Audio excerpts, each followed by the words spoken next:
Hello, good evening, everybody. Welcome to the Studio City Neighborhood Council regularly scheduled board meeting. It is August 17th, 7:05 p.m. and I'm calling this meeting to order. If the secretary could take roll and then we can get started, please. Of course. Kim Clements. Here. Dean Cutler. Here. Rhonda Freed. Here. Ira Gold. Here. Jeff Harworth. Here. JJ Hoffman. JJ. Not yet. Julie Hooligan. Here. Got it. Scott Mandel. Present. Chip Meehan. Here. Brandon Marino. Here.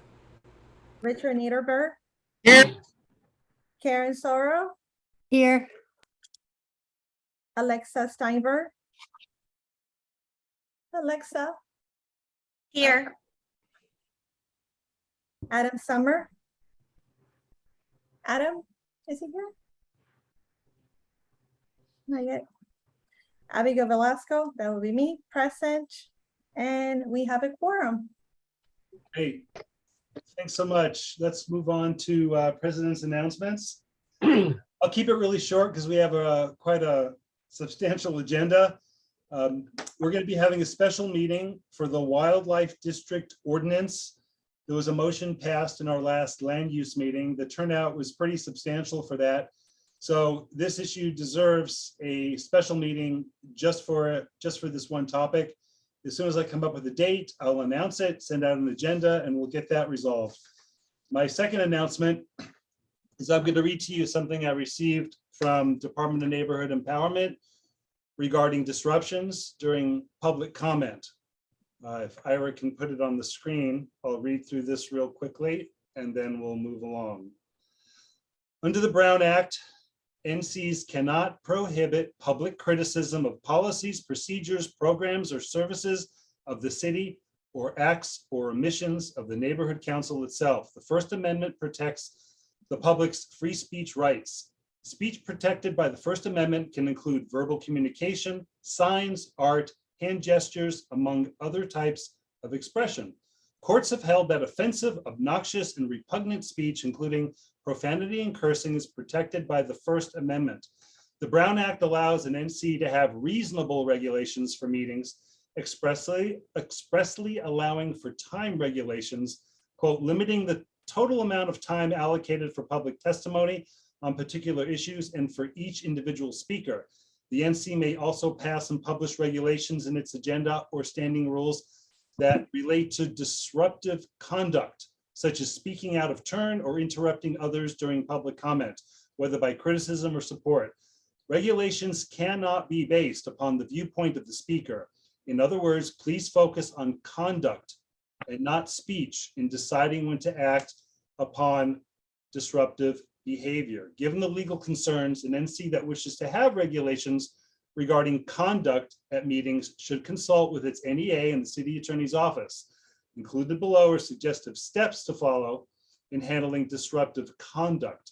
Please note, as a courtesy, once time is expired during a speaker's public comment, please allow reasonable time for the speaker to conclude their sentence or thought. If the speaker continues to speak after the time is ended and they refuse to stop talking, their conduct may be deemed disruptive. So keep that in mind. You may hear some colorful language tonight, and you are warned if you find this offensive, you can mute your speaker or step away for a moment, but the person speaking will be able to continue for their allotted time. Moving on to 2A. We have a board vacancy, a business representative seat, defined by our bylaws as a business representative is a person who legally provides goods or services for compensation in Studio City and who maintains a valid City of Los Angeles tax registration certificate, otherwise known as the City of Los Angeles business license, or owns business real property in Studio City. Stakeholders who are 18 years of age or older at the time of filing for candidacy If you're interested in joining the SCNC board, please email board@studiocitync.org. That's board@studiosnc.org with your statement of interest. The Land Use Committee has a vacancy. The position of Land Use Committee Chair is currently available, as are Land Use Committee members. If you are interested in becoming the Land Use Committee Chair or serving on the committee, please email me, smandel@studiocity.org, SMANDEL@studiocitync.org. There's a typo in that on the agenda, I'm sorry, with a statement of interest. That concludes the president's comments, and now on to item 3, Abby. Secretary report by me, Abigail Velasco. Chip, he is at least 50% completed with the training. Please let me know as soon as you've completed so I can add you to the nice list. Lisa Karajian, I don't think I'm pronouncing her last name correctly. I'm sorry. It's my accent. And she's resigned, as we are aware, and we do have a full agenda tonight. You've received the minutes from last month from July. If you're in approval for the report, attendance, training compliance, etc. Yes, no, any objections? No, okay, let's move forward. Item number 4, corresponding secretary report by Jeff Hartwig. Hi, everyone. Let's see, all the requests for action and CISs from last month have been submitted to the elected officials and staff in appropriate agencies, and the CISs have been uploaded to the council file. And there was one straggler from June that's also been sent out as well. So we're all up to date on our correspondence from the board. Thank you. Thank- Okay. Oh, sorry, I was gonna move on to Thank you, item. Jeff. I'll take it. Go ahead. Thanks, Jeff. On to item 5, the treasurer report. Kim, go ahead. Okay, I have just one motion here, and my apologies to Richard Niederberg. I hope you received my email as to why your reimbursement was omitted from this agenda, but we will get that on the next one. So motion, the board of the Studio City Neighborhood Council approves the monthly expenditure report for July 2022. I need a second, please. I second it. Thank you. Great. So we will go to public comment on the item that we just heard, the monthly expenditure report. Anyone has public comment, please raise your hand for this particular item. Not seeing any hands, public comment is closed. If there's any board comment, if not, we can go right to a vote. No board comment. Okay. Abby, call the vote, So please. we are voting on motion 5A. Kim Clements, Yes. Dean Cutler, Yes. Rhonda Free, Yes. Ira Gold, Yes. Jeff Hartwick, Yes. JJ Hoffman. Absent. Julie Hooligan, Yes. Scott Mandel, Yes. Chip, he's not voting, right? No. Can he? No. Brandon? Help. What? No, you he can't can't. vote on this. Is that No, right? not yet. I'm double checking. It would be, I'm sorry, I'm Abby. shining It would- you. Bear with me. It would be considered ineligible. I'm sorry, I should have mentioned that in my email. Mark Chip is ineligible until he completes all of his training. Okay. Sorry about that. That was on me. Okay. Brandon, Yes. Richard Niederberg, Yes. Karen Sorrow, Yes. Adam Summer, not here yet. Alexis Steinberg, Yes. Abigail Velasco, me, yes. Okay, motion passes. Great, thank you. Item 6, Vice President report. Scott? Oh, yeah, sorry. Go ahead. No, I should have said this before the motion, but just to let everybody know that we should be receiving our $10,000 rollover funds It was said in an email that we effectively can redo the budget and include it. However, it has not officially been given to us. But next meeting, I will propose a revised budget to include those funds. So that's it. Just wanted to make people aware. Thank you. Great, thanks. 6, Vice President report, Brandon. Yeah, just really quick. We submitted our election worksheet August 2nd. The election this next year for Region 4, which we are in, will be all the way, and June 22nd will be the last possible day. So more than likely it'll be at Walter Reed Middle School, like it has usually been in the past when we have physical elections. I'm not sure if we're going to have some kind of hybrid election. I think we are, where you can mail in, possibly online, but definitely in person. I don't know if that's been set yet, but June 22nd will be the day, hopefully Walter Reed, and hopefully sometime soon we'll put together an ad hoc committee, election committee. Not sure when it was done before because I wasn't part of the board, but I'm sure we'll find some date to get it done, and then we will move on from there. Other than that, there's nothing else to say. Thank you. Great. Moving on to item 7, public comment on non-agenda items within the Neighborhood Council's jurisdiction. If you're a member of the public and you'd like to make a 1-minute comment on an item that is not on our agenda, raise your hand and you will have 1 minute to speak. Peter Cole, go ahead, please. Hello, can you hear me? We can hear you, speaker. Hey, Scott. Hey, Richard. Nice to see you all. Scott, thanks for the clarification on free speech, and good move.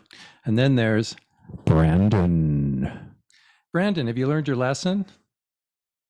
Hello, I'm talking to you. You gonna point of order me? Or are you gonna tell me that I don't have a right as a stakeholder because I don't live here half the time? I'm waiting for your apology. I'm not mad at you personally. There's nothing to do personally, but you really screwed up. And I really think you owe me or that mystery person an apology. So you can text me, you can email me, or you can pay attention to me while I'm talking to you. Or you can make the rest of your board members look dumb because you're saying stupid stuff. So anyway, I hope you enjoyed my artwork and poking fun at you. And that's it. Thank you. Lionel Mars, go ahead, please. If I'm saying your name right. Lionel Mars, but that's fine. I'm not picky about it. Thank you, Studio City. Thank you for having me again. It's wonderful to see you all. I want to have 2 things I'd like to share with you. Number 1, this Friday, Nithya Raman is having a summer celebration event at Griffith Park. I sent you an email, but I just want to make sure all of you received it. It's this Friday from 4 p.m. to 7 p.m. at Travel Town. Free event, free food, free train rides, and there's an email I sent you the details with the registration. So it's a free event at Griffith Park, Travel Town Zoo Drive, 5200 Zoo Drive. 5200 Zoo Drive, excuse me. And it's this Friday, so hope to see you there. And Laura, it's sponsored by Laura Friedman, I believe, and Nithya Raman, Council District 4. And number 2, I'd like to invite you all to the Ciclavia event. I sent you an email. I just want to make sure you received it. I think it was last week or 2. And it's this Sunday, August 21st. I know that's time. Please finish 9 a.m. to 4, please. And then hopefully you can attend. You can always take public transportation, the red line. So take your bicycles. I hope to see you there. Thank you. Rudy Melendez, go ahead, please. Thank you, Scott. Good evening, everyone. A minute is not enough time for public comment. This needs to be addressed. Don't be ridiculous. 1 minute is not enough time to express many things that are happening in Studio City. This is a good time to remind the board and stakeholders that might be listening tonight that this neighborhood council boundary touches 2 city council districts, CD2 and CD4. We haven't forgotten that Paul Krikorian is still a city councilor in a portion of this boundary. I think that's important to remind people. We have a homeless encampment on Sarah Street. just steps away from Walter Reed Middle School. We'd like to have that addressed by our two cities council staffers, and any resources that can be brought over to assist these people that need help, and to get our neighborhood back and get the trash picked up, because it's a real disaster right now. It's in a safe school zone. It's a problem, and Krikorian is part That's of the time. problem. Please conclude your thought. Yeah, 60 seconds is not enough time. Thank you. Laura V, go ahead, please. Hey guys, this is my first time at this meeting, and I got to tell you, I wasn't going to do public comment until I have literally been sitting watching one of your board members eating their dinner in full public display, disrespecting all of the public commenters, and he's still doing it. Just chomp away, Brandon. Awesome. This is, if you guys want people to treat you with respect, you guys got to treat them with respect, right? Like, I know you can't see me, but we can see you. We can see when you're not paying attention. We can see when you're disrespecting us. So I'm saying this for the benefit of all the other people here, because I've served on neighborhood council and I know how this game goes. Guys, be respectful. And I mean, still, just not paying attention. Dude, I don't want to see you jamming food in your mouth. This is not why I'm on this call. It's disgusting and shameful, and you guys need to do better. This is a very prominent neighborhood council, and this is embarrassing. I just took a screenshot of it. So thanks, but no thanks. Do better, please. Patrice Berlin, go ahead, please. Hi, everybody. So let's get back to Brandon and what he did in a meeting. So I've lived here for 67 years. So, but recently with all the building and whatever, I'm not here all the time. So was it me that you were attacking and I don't get a vote or an opinion because I'm not here all the time? So I don't understand why you can't just apologize for what you said, and to actually defend Lisa Karajian when you've only been around for a short period of time. We've all been around for many, many years and have a lot of history, and you know nothing about that. So for you to defend her and attack a stakeholder is way out of line. So anyways, just needed to get that out. Thank you. Thank you. Goat Developer, go ahead, please.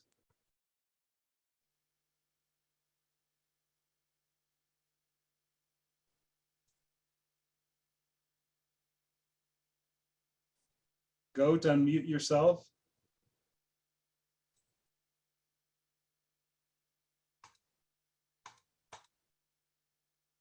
Are you there, Goat?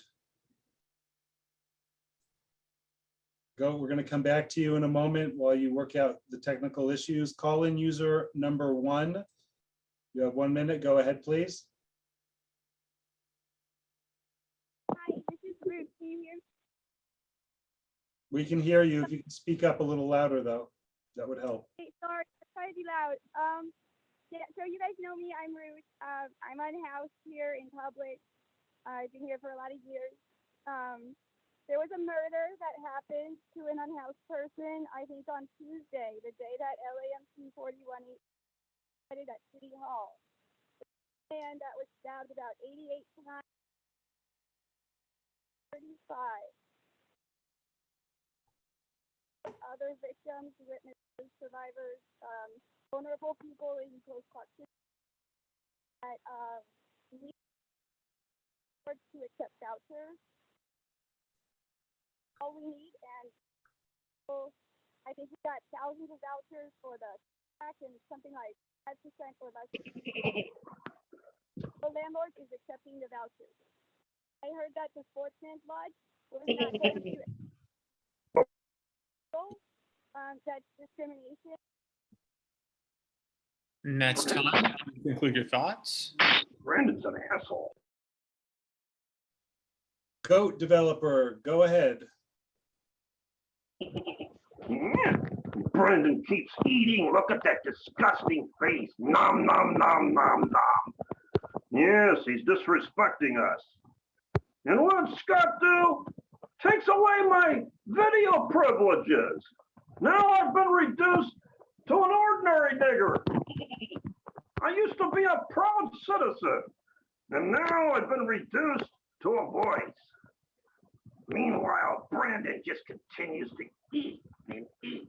Pretty soon he's going to be as fat as Nori Martinez, along with the health benefits that he'll need. Yes, look at that disrespectful face. It's the face of a power-hungry madman who received power under this current Scott junta, as Randy Fried Chicken was deposed, some say illegally. That's right. Yes, look at him. Look at him eating, and he's not even listening. That's Sure, 1 minute. Please conclude your thoughts. Well, I mean, he's listening, yeah. Yes, we'll say the magic word. FBI! Oh, there he looked. Oh, okay, so he is listening. So everybody, if you want to know if he's listening, say his favorite word, FBI. That's over a minute and 12 seconds. Yes, that's right. Yeah, you're another evil one, Ira. Ira's a demon. Yes. I didn't hear a word that the call-in user one said. Can anybody just repeat the gist of what was said? The person before GOAT? Yes, they hate you. I think we can go to the video afterwards rather than try to paraphrase what she said. Okay, fair enough. Thanks. I heard most of what she said anyway. I believe everyone has spoken. Not seeing any new hands for public comment on non-agenda items. Public comment for that is now closed. We're going to go on to announcements by government representatives. Let's see, I see Tiffany. Go ahead, Tiffany. Hi, everyone. I hope you're doing well today.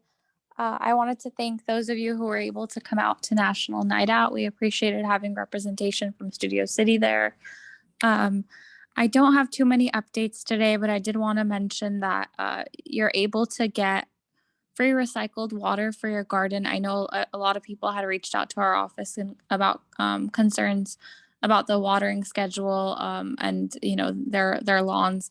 And so you're able to pick up recycled water for your lawns at the Los Angeles Zoo parking lot or the LA Glendale Water Reclamation Plant. For the LA Zoo, they'll be open every Monday from 8 a.m. to 2 p.m. And for the LA Glendale Water Reclamation Plant, it'll be open on Thursdays, Fridays, Saturdays from 8 a.m. to 3 p.m. In addition, I did want to just add on to a comment that was received in public comment in regards to an encampment located at Sarah and Beck Street. Just for those of you who are interested in that, our office notified Caltrans as we have verified that the encampment is in fact on Caltrans property. So it has been reported to our state counterparts, but we have also asked for LASA to provide outreach to the individuals at that location. So they have received outreach services, but Caltrans has been notified and our local assembly member's office as well. Thank you. Thank you, Tiffany. George, please go ahead. Great. Thanks so much. Yeah, so I guess just a personal update. I was out on medical leave for the first half of August. So if I miss your email, just know that I'm not, by any means not replying. I'm just trying to comb through my emails. So slowly but surely I'll get there. And I guess for our office, in terms of updates, Lano's our biggest voice out here, but in public comments, but I'll just reiterate some of the facts that he said. Our office is hosting a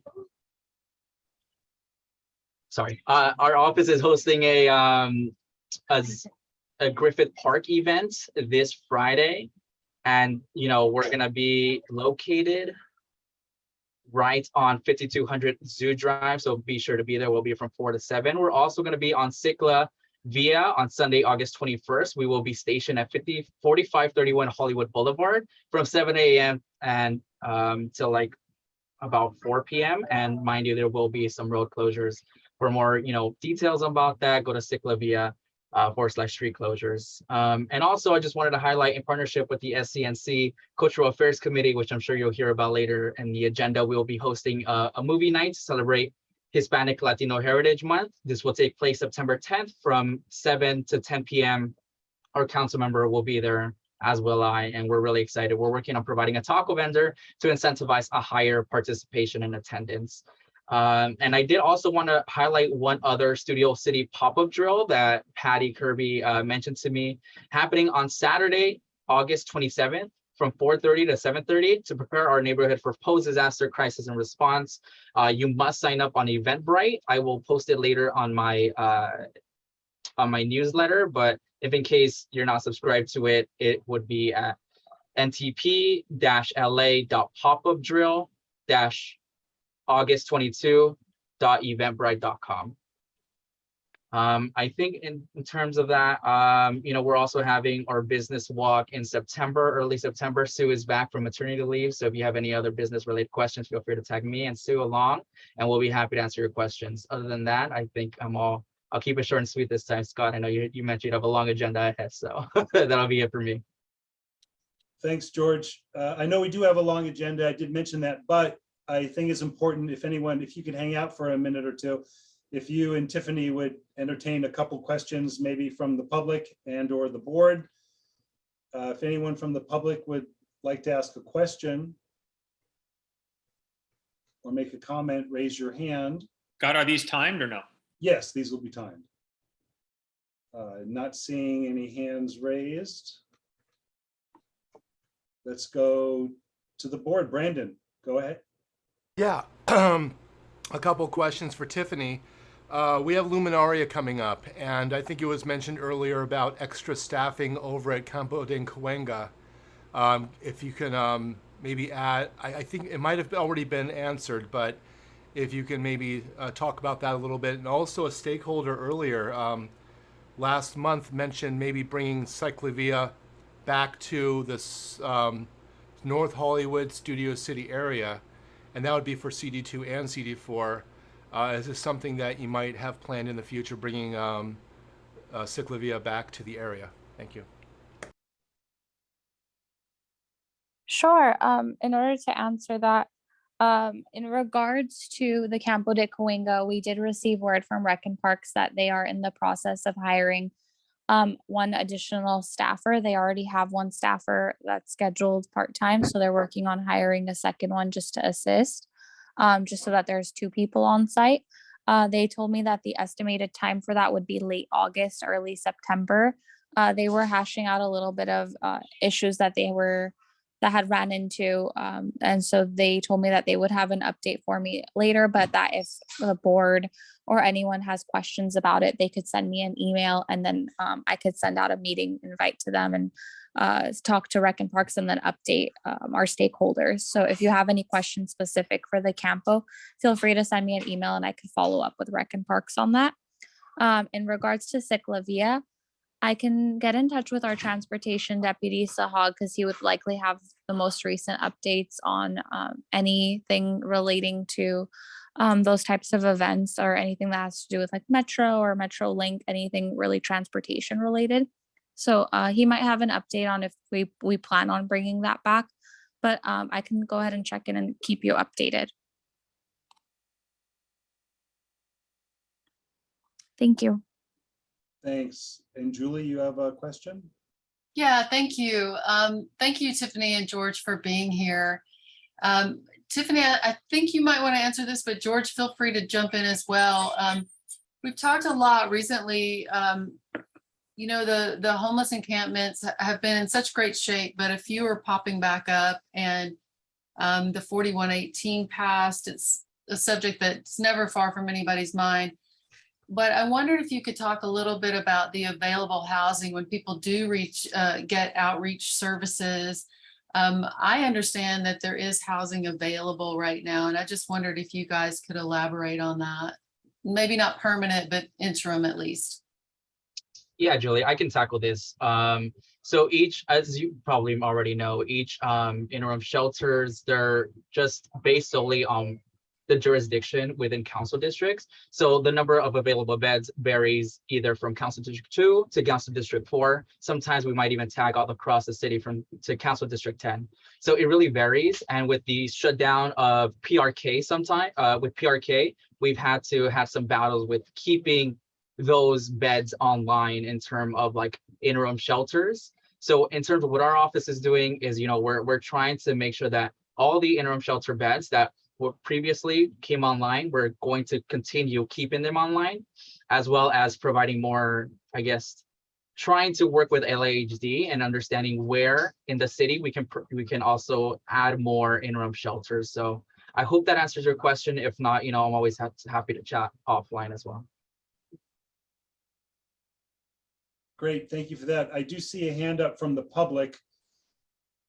I think Tiffany also might would want to respond to, Scott, if that's all right. Oh, sure. Sure. I just wanted to give a little background. In our district specifically, we have about 3 tiny home villages as well as 2 bridge housing sites. We also have about 6 permanent supportive housing sites and a lot more in the pipeline. So we do have enough shelter beds in our district to house anyone living in our district who is interested in going into housing. A lot of individuals might have needs for specific to like mental health issues or substance abuse. Unfortunately, the city doesn't have the purview over those types of shelter beds, but we are working with our county counterparts in order to seek availability for those options as well. Thank you. That's very helpful. Of course. Thanks, Tiffany. And we have one question right now from the public. Go ahead, Goat Developer. Yes. So as you know, your boss is one of only 3 of the humans to vote against eliminating encampments within 500 feet of a school so that people on this board, their little kids, can be accosted by homeless criminals. But what we want to know, what do you want to know, is what are you doing to restore the lights underneath the 405 and Ventura Boulevard off of Sepulveda? It's in complete darkness.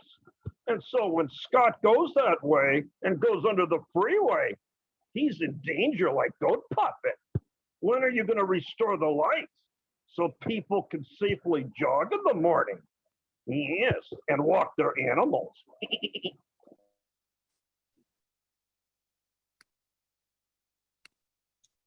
Okay. Lionel? Yes, thank you. Is this regarding the homelessness crisis? I believe so, right? I've been reading on this issue for over a year now, and the homelessness crisis is a very complex issue because we have a mixture of things. On the one hand, we have individuals suffering from a mental illness or medical condition. On the other hand, we have rational people with no mental illness or little to no mental illness. And I believe that we could, at the city and the county, could work together to separate these individuals, provide, what I'm trying to say is provide more specialized services, especially to those who with a mental illness or medical condition, because they're the most vulnerable of the population. So they don't rationalize like us, like we can. So that's why when they're offered shelter, they're like, sometimes they might say no, they know because they don't know how to react. Sometimes they had bad experiences in the past, so they're hesitant. And I believe That's that time. Please conclude, yeah. conclude your question. But yeah, I'm trying to help, because some of these individuals want long-term housing and they're hesitant of shelters because they lack of privacy. That's why some of them are reluctant, from my understanding from Street Watch LA. I'm not a part of it, but I read into this stuff, so I study. Thank you for your time. And last, we have call-in user 1. Do you have a question for our 2 CD reps? Go ahead, please.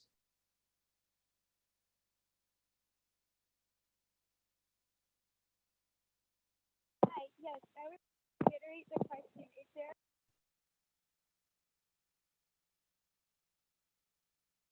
I'm sorry, we can't hear you at all. I'm sorry, my phone is messed up. I'm trying to be really loud. Is there any landlords accepting a voucher, or is the voucher system basically not working and there's no houses?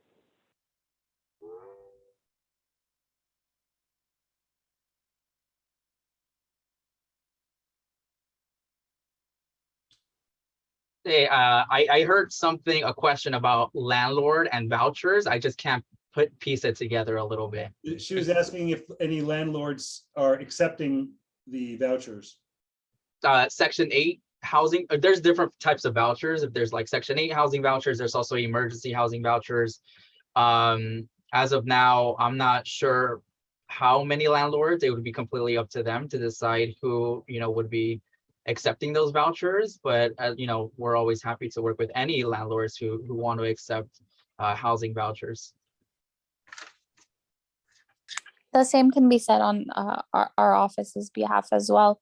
If there is a specific type of voucher or anything like that, or you're looking to be connected to housing, you're welcome to call our office, and we can see if there's any way we can work that out if you're part of our district. Thank you. And we have one more question from Peter Cole. Go ahead. Hi there. I heard from a very reliable source and today, and if people that know me know my sources are reliable, that there was a very nice couple behind B of A that needed housing, and someone went to Nithya's office to get them housing, and the response was Kokorian is, I'm paraphrasing, hogging all the housing for CD2, and so they're playing football here, blaming Kokorian for the fact that they can't house people. Thank you. Thank you. We work very closely with CD2. We would never speak ill of anything their office or their staff members would say. I'm sure what you said was probably, I'm not saying that you're lying or saying anything, but I'm saying, that our office is always happy to work with CD2 and build relationships and rapport, so we have a greater outcome for the greater Studio City, and just remain safe and accessible for everyone, residents. That's double speak. My source is very reliable. Thank you. Great. Thank you. I'm not seeing any more hands raised. Thank you, George, and thank you, Tiffany. I see one more government rep in the audience, and that's our budget advocate, Brandon Pender. Do you have anything to report, Brandon? Go ahead, please. Yes, can you hear me? Yes, we do. Okay, thank you, Scott, Mr. President, and the rest of the board members. I hope you're doing well. And I'm back here as your budget advocate. Right now we're at full strength in our District 4, or Region 4 rather. So we have 3. We have one who's a representative from Van Nuys Neighborhood Council, and of course that's Myra Abola, and then also we have Howard Ketchum, who's over from Sherman Oaks. So hopefully this year I won't be overrun with several neighborhood councils to report to. However, on the first Wednesday of the month, we've got actually 4 neighborhood councils meeting at the same time. That's going to be a hat trick, kinda. But anyway, I'm glad that I was able to have the privilege to be your budget rep again for this term, and was elected as a budget advocate. And so we have another 2 years together. And I want to let you know that we have not really started any activity as of yet. We've been doing a lot of house cleaning for the past 2 meetings, or past 2 first Monday meetings. But as of this weekend, we're going to be having our retreat, and our retreat will be used for the purposes of putting together what we're going to be doing for the coming term. And that is putting together a theme and some purposes for a white paper, trying to hit the ground running with early meetings with the department heads, so we don't run into a rush situation of finishing up our white paper and waiting for, before the mayor puts forth his budget to the city council. What I would like to do this time around, though, is I like to find out, and you guys have, if you don't have a contact information for me, I believe the president does. So if you can contact me, because I would like to know from the board and even from some committee members or stakeholders, what you would like to see in terms of city budget accomplishments, because I can put that forth in our meetings and talk about this, and because we have several things that we're going to address this time around. So I'd like to try to get your input, at least in the neighborhood councils that I'm directly dealing with. I want to get your input, the concerns that you have, and what you think hasn't been properly addressed in your region or in your neighborhood council, and so we can have some of your input. You're also welcome to come to our regular meetings, which is the first Monday of the month and the third Saturday of the month, and to attend those meetings and also sign up for our committees. You don't have to be a budget advocate or a budget rep to participate in our committees and help write the white paper, help edit, do a lot of other things that we can do. And we're also going to be putting together a lot of town hall meetings this year around too as well. So you can participate in that as well. There have been people who've been chairs of committees that have not, or are not budget advocates or budget reps, because they have a passion for what they want to do. They know they happen to have a lot of experience in certain particular things, and they volunteer for it, and we let them do it because it's not a requirement to be a budget advocate or a budget rep to be a chair of any type of committee. You can go on our website. Again, it's budgetadvocates with an S.org. And you can scroll down, see what we do. We have a lot of videos there. We have also a copy of our white paper. We also have a video copy of our last budget day. And you can listen to some of our guest speakers and some of the breakout sessions that we had during that particular time. So you can do that. So hopefully, between myself and the other budget rep, which is Lana Shackelford, we're going to, maybe get some engagement with this neighborhood council. So, and at that, I'll surrender the mic. And if you have any questions, if I can answer them, I will. Thank you. Thanks, Brandon. We have a few people from the public who would like to ask a question. If you have a comment or a question regarding what you just heard from Brandon and budget advocate, please raise your hand. And I see Goat Developer, you have a question, go ahead, or a comment.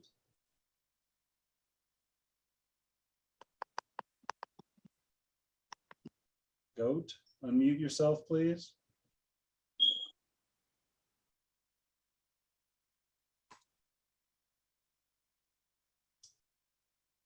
Okay, Goat seems to be having technical problems. Does anyone on our board have a question or a comment for Brandon while we have him here? For Brandon Pender, not Brandon Marino. Raise your hand. No. Brandon Marino, go ahead. From Brandon to Brandon. I don't know if this has anything to do with the budget advocates, but Scott and I have talked about this before. Why neighborhood councils don't have their emails lacity.org. Everybody else does. Even assistants of assistants in the city have lacity.org emails because it'd make things so much easier. I know Scott's been tearing his hair out regarding our Gmail, regarding how to archive it, how to do this, how to do that. Would that be something the budget advocates can bring to the city? I don't know if it would be a budget thing or a tech thing, but in doing it, it would probably cost some money. So is that something budget advocates can bring forth to the city, making an LAC.org to all neighborhood councils? No, that really wouldn't be a budget issue for as far as what we do, because it's the email system is put together really mostly with the cooperation of the city, or actually the cooperation of Dunn, and it's mostly, then it's the job of the individual neighborhood councils to police. I remember when I was a member of your board, when I didn't make my election and I didn't get a chance to keep my seat, right off the bat, the vice president kind of takes your email away, which is also another thing too, because that is, you're a part of the public structure of a local government, and a lot of those emails really need to be saved just in case somebody decides to want to do a public a fight, some sort of a Freedom of Information Act, and they want to take a look at your past emails, and all of a sudden that stuff it disappears. So, I mean, however, that brings up another point too, is that it's something you guys had brought up before with one of your motions, is that, you're right. You guys are not just, we're not just volunteers. We're basically elected officials. I mean, and most certainly you guys are, because your elections are basically controlled by the city clerk. And there might be something you can do about that individually, of asking, say, listen, since we are, elected officials and under the same rules and regulations that every other elected official is in the city of Los Angeles, probably more, I'm not sure if it's the same thing as the commissioners and stuff. We should basically have an email system that has the LAC on it. I think, that might be somewhat of a stretch, because they may have something that forbids that in the city charter. I'm not really sure, but again, to answer your question, very directly, it has really nothing to do with what we do, So, and that's just a cost of doing business if they have to change something over with the city anyway. I mean, as far as emails are concerned, Laura V has a question or comment regarding Budget Advocate. Go ahead, Laura. City of Los Angeles will never give you guys an email address that's listed by the city. And they won't give it to you because it's a liability issue for them.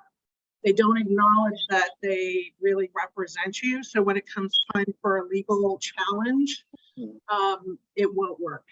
So you have what you have. You're going to have to figure out how to utilize it. Well, that's yes and no, but the challenges are you do have. There's no on this. The city is not going to give. I'm not disputing that, ma'am. I'm just saying that you mentioned something about the city will not represent you. If there is some sort of a legal challenge, the city attorney is going to basically, represent the neighborhood councils. That's what you do. That's why you make decisions. All due respect, Brandon, that's not true. So there have been numerous occasions where a neighborhood council advocate was hung out to dry. There's lots of examples of it. My background is I created and ran Dunwatch for 3 years, got rid of Gracie Lou, and got rid of 2 city attorneys. So I'm fairly well versed in process here. So let's give these guys something that they can utilize. Excuse me, let's move along. We're not going to have a debate about whether the city is giving us an email address at this moment. Goat Developer, you have a comment or a question regarding Budget Advocate. Go ahead. Of course. And as you know, the City Council Ethics Commission today just fined Mitchell Englander $78,000. And they mentioned Staffer B. John Lee, who votes for the budget for the Ethics Commission. Isn't that a Brandon type of conflict of interest? Yes. I wonder how the budget advocates will respond to the fact that we have a city council member who votes for the budget and the same panel hanging out to dry a former city council member that was not allowed to defend themselves today. So I think that lady's right about legal counsel. Is Brandon represented by the city attorney yet? Yes. Oh, you are? Good. I'll do a CPRA to find out who it is so we can contact them. That's time. He's making a joke of, but it's real. Okay, we've already had your question. We're going to go on to Lionel. Did you have something regarding Budget Advocate? Go ahead. Yes, thank you, Scott. My quick comment is that I would urge the budget advocacy group or reps to please to strongly advocate on our behalf, because the city of LA's council, they don't do a good job of managing our budget, and the large majority of our tax dollars goes to the LAPD and LAFD.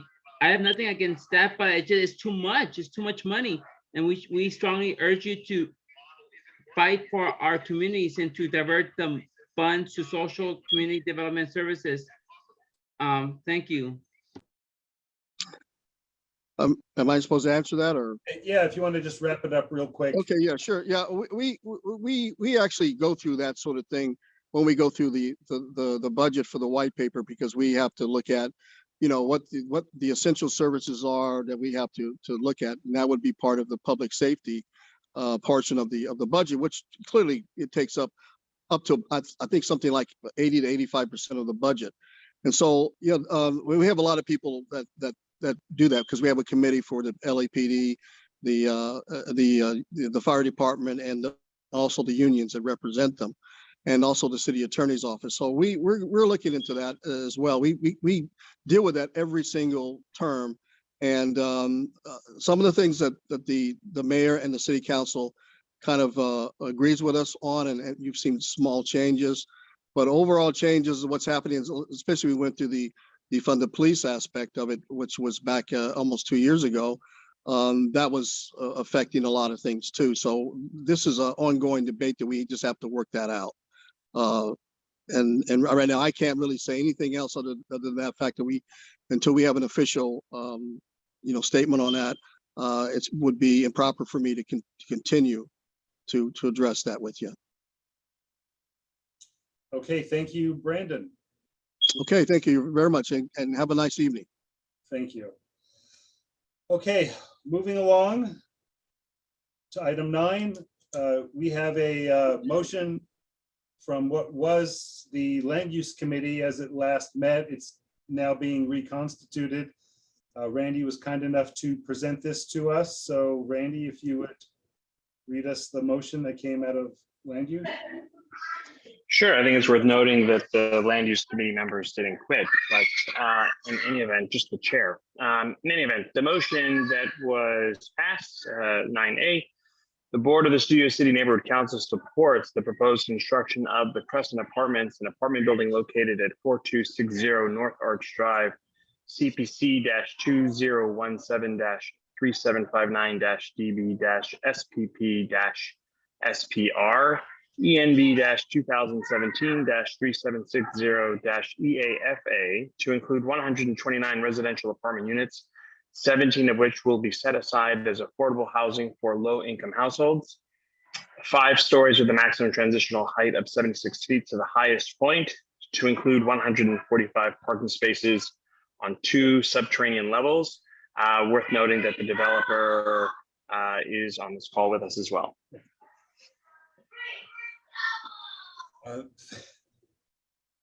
Okay, thank you, Randy. You can stop the screen share for the moment. I would like to move that we refer this back to committee. I don't feel this is ready to be voted on for a number of reasons, which I will gladly get into. So I move that we refer this back to the Land Use Committee for the next meeting. If I can get a second. A second. Thank you, Chip. I'll give a brief explanation and then we'll go to public comment. At the meeting in May and in the last week's land use meeting, I feel a lot of the issues were not properly discussed, addressed. There was a motion ready in May that was not properly, in my view, vetted. The last land use meeting came at the end of a very long presentation. I feel it wasn't properly discussed. I have a fairly long list of some of the issues that were not addressed. And while it's true, I did vote to pass the motion that was just read. I voted at that time to get it out of what was the Land Use Committee at the last meeting. And now I'm hoping we can get it back to what will be the newly reconstituted Land Use Committee. And based on that, we'll now go to public comment on the motion to move to refer this back to committee. The motion you just heard. Raise your hand, you get a minute to speak. Go, developer, go ahead, please. Yes, and it's not a hand. Yes, as we know, people on this board, some of them like to act like criminals. Some of them have a bald head and a lot of fur on their face too, yes. And we agree that this is a horrendous project. A big, large cock on the society that you live in. Evil developers, filth and scum, all of them. Yeah, but they have to remand it back. Yes, we will agree to remand it back with a recommendation to deny the project and send all of this material to the Florida U.S. Attorney's Office that's handling the Trump investigation. Because they might fuck it up, but at least they'll make them know that Studio City doesn't stand for this kind of crap. And by the way, where's Lisa? I miss her. Time, please conclude your comments. Nice to hear you, Lisa. Peter Cole, go ahead if you have a comment on the motion to send this back to committee. Go ahead, please.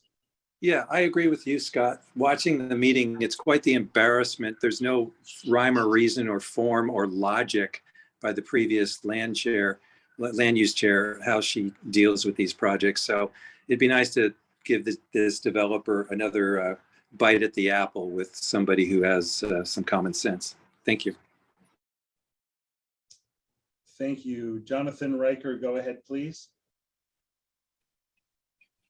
Hi, yes. Not sure if this is the appropriate moment to speak, but I represent the developer, and not sure if we have an opportunity to comment as the applicant, but we would really appreciate if we could have an opportunity to discuss this in more detail.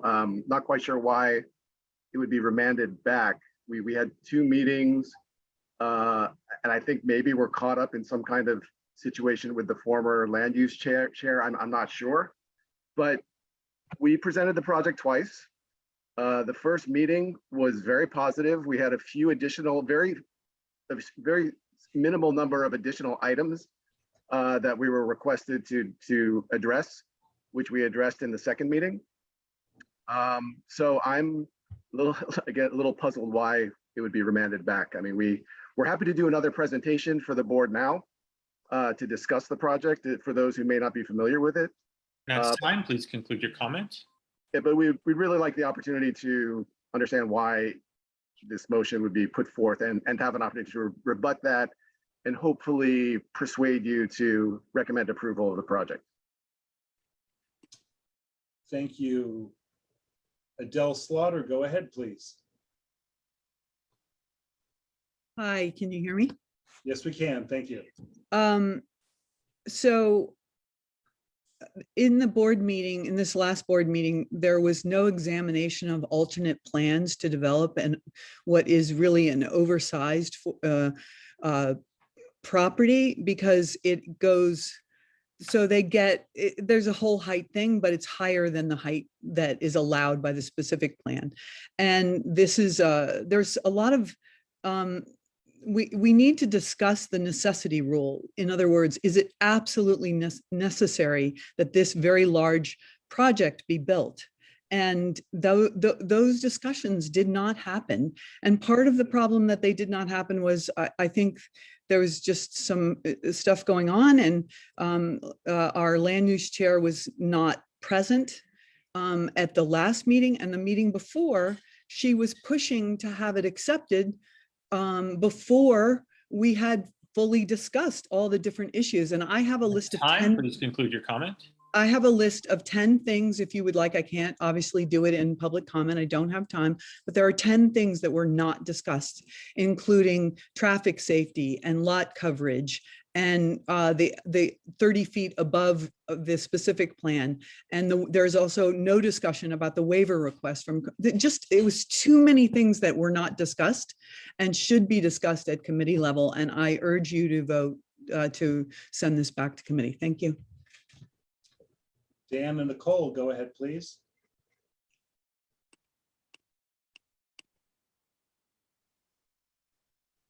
Hello, can you hear me? Yes, we can. Okay, thank you so much. This is, I'm with Sunshine Hills Residents Association. It is absolutely correct to refer this back to committee because the motion from the committee for this project was premature because the applicant came to the committee without permits for the entitlements that he says he needs for the proposed project. When an applicant lacks all the necessary entitlements, it's impossible for the neighborhood council to consider the whole of the action. And this is an example of both piecemealing and a violation of the city's multiple approvals ordinance, which requires an applicant to submit application for all necessary entitlements at the same time. So this project needs to be referred back to the Land Use Committee, where the applicant should be instructed to return after he has applied for the necessary entitlements. Then, and only then, can the committee go about the business of determining if there really is no alternative to an oversized building. Thank you. Not seeing any more hands raised on this issue. We're going to go to the board comments. Richard Niederberg, go ahead, please. Yeah, I think at some point, we've got to bring it to the city council, to the neighborhood council, as is. Whatever they're going to present, they're going to present. We can go up, we can go down, we can ask for whatever we want to ask for, but at some point, we've got to go on the record and say good or bad, and not just keep kicking the can forward. So if they have more things to say, fine. If they don't, that's also awesome. But at some point, it's got to hit the actual decision people on this council. Thank you. Thank you, Richard. Randy, go ahead. Hi, thank you, Scott. I think the board should realize that this issue has been the issue that is before our neighborhood council, because this project is largely a by right project. The question before us that the developer and their representatives have come to us is solely related to the exception that they're seeking under the specific plan regarding height. They have a total height of 76 feet. You heard someone else make a comment about it's 30 feet well above the limit, but it's a little bit misleading in that comment, intentional or not, I'm not sure. But the reality is that this is a sloping property, and the buildings where they measure, the requirement of how they measure a building, this is in fact how we got the votes for a yes in the meeting, is that we were very clear. They said, let's break this 76 feet down. The property measured at its lowest point is 11 feet below grade. The highest point is an elevator over elevator shaft above the roof that you cannot see from Arch Drive, approximately 15 feet.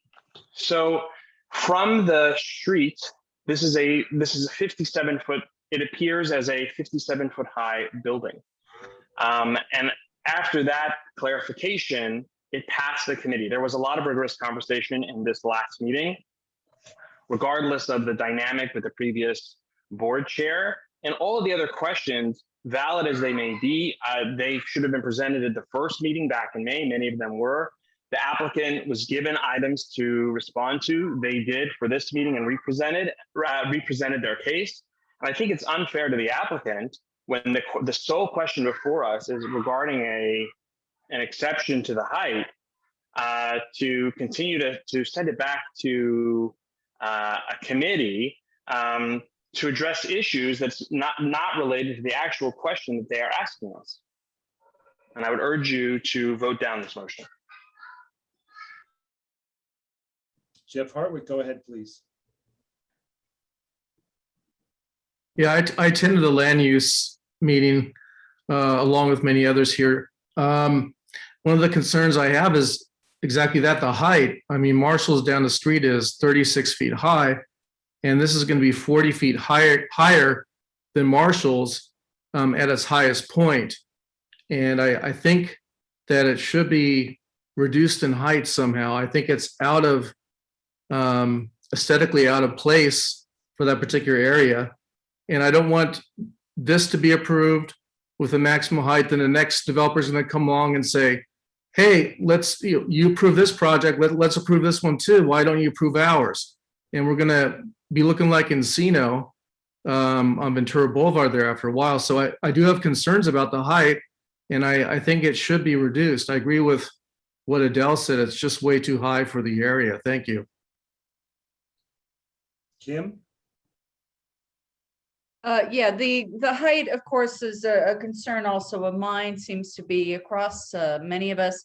And this acceptance to a height limit apparently is in tandem with offering a number of low-income housing units within those buildings, low income or ultra low income. We have other projects in front of us trying to do the same thing, taller buildings and more low-income housing. And I did wonder, I'm not sure anybody would have an answer, but I did wonder about how many units does Studio City currently have for low-income and ultra low-income? How many are being proposed currently? I know Sportsman's Lodge is another one that also has a number of units. So I was curious about that, as well as I'm very concerned about the number of parking spaces. They're proposing 129 units. I'm sure many are 2-bedroom or 3. Sorry for all the noise. Even the 1-bedrooms, often you need 2 people in one place to afford these rents that we have here. So 100 and what was it? I think 15, I counted 15 parking spaces over the number of units is what's offered, which is incredible. And where do visitors go to? I don't see this working. I'd love this to be discussed more and worked out in a different way. Thank you. Thanks for that. Just want to remind everybody, what we're discussing right now is, do you think this should go back to committee? Is this ready to vote as the motion was presented, or are we going back to committee for more discussion? Chip, go ahead. Yeah, just quickly, I think that we need to have a more holistic view on what we're doing with height, as the whole Ventura Cahuenga corridor is being reconsidered. The neighborhood council needs to have a point of view on what height would be appropriate where within the community. And there are a number of other questions that other folks have referenced. I think we need to take a look at those too, but I think we should do it expeditiously. To Randy's point about being fair to the applicant, we'd also need to be fair to the community. So going back one last time might be necessary, if not unfortunate. And Ira, your thoughts? If this current motion that's on the table is voted down and we vote on the actual motion itself, and that's voted down, is that it for the council? The council's affiliation with this project, or can the developer come back at another time and try again? So phrase another way, if this motion comes to the table, the actual motion that if it continues to be voted on, if that's voted no, is it voted down, can the developer then come back another time, even though we voted this one down? Thank you. Thank you for that. It's my understanding we can vote yes or no of whether it goes back to committee. And if that is voted down and this comes up for a vote before the board as written, that can be amended from support to oppose, or we can simply vote it down and it goes back to land use again anyway if it doesn't pass. Richard? Yeah, it's not just that. Remember, we're not the final decisions. We're advisory only. So if we make a decision which is in haste, good or bad, one way or the other, I think that the planning department can do anything they want to do, and so can the city council. But I'm saying is that we're not the final decision. I would like basically for us to make a decision, though, of some nature to go on the record, even though ours is not the final determiner. Thank you. I think we are ready to vote now on this motion of referring the motion back to Land Use Committee for further deliberation. Abby, if you can call the vote. I'm going to put it in simple terms. Should this motion proceed? If you vote yes, that means we're going to have a motion brought out by Rhonda Free. If you vote no, then it's going back to land use. So we don't get.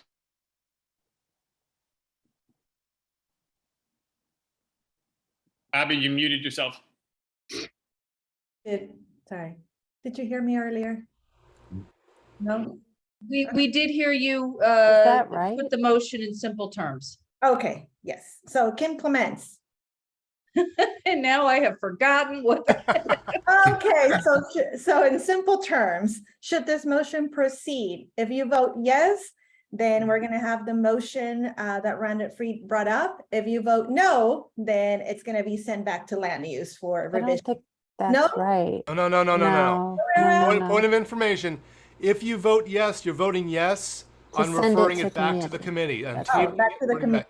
If you vote no, we proceed to discuss the motion and vote on it. So a yes sends it back to land use, and a no keeps it here.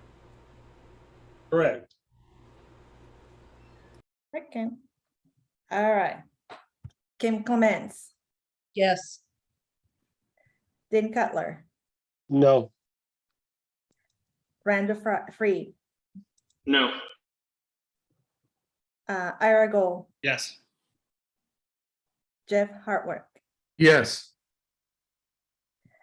JJ, is he here? JJ Huffman, no? Absent. Billy Pullian, Yes. Scott Mundell, Yes. okay. Chief Meehan, Yes. Brandon Marino, Yes. Richard Niederberg, No. Karen Sorrow, Yes. Adam Summer, absent. Alexis Steinberg, No. Me, yes. So back to committee, motion passes. Thank you. We're going to move on to item 10, Sustainability Committee with Adele and possibly also presenting Charles Miller.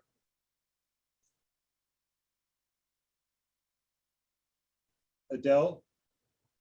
Did I just unmute you? Yeah, hi, yeah, can you hear me? Yes. Do you see Charles Miller? He might be, if he's here, he's on phone. Let's see. I believe he's a participant, Scott. He's a participant. Okay. So I'll read it and then he can explain it and answer any questions. Is that okay? Sure, go ahead. The Los Angeles region faces a climate and biodiversity crisis. Over 90% of local butterflies, songbirds, and other pollinators have disappeared in the last century due to the replacement of local flora with non-native plant and tree species.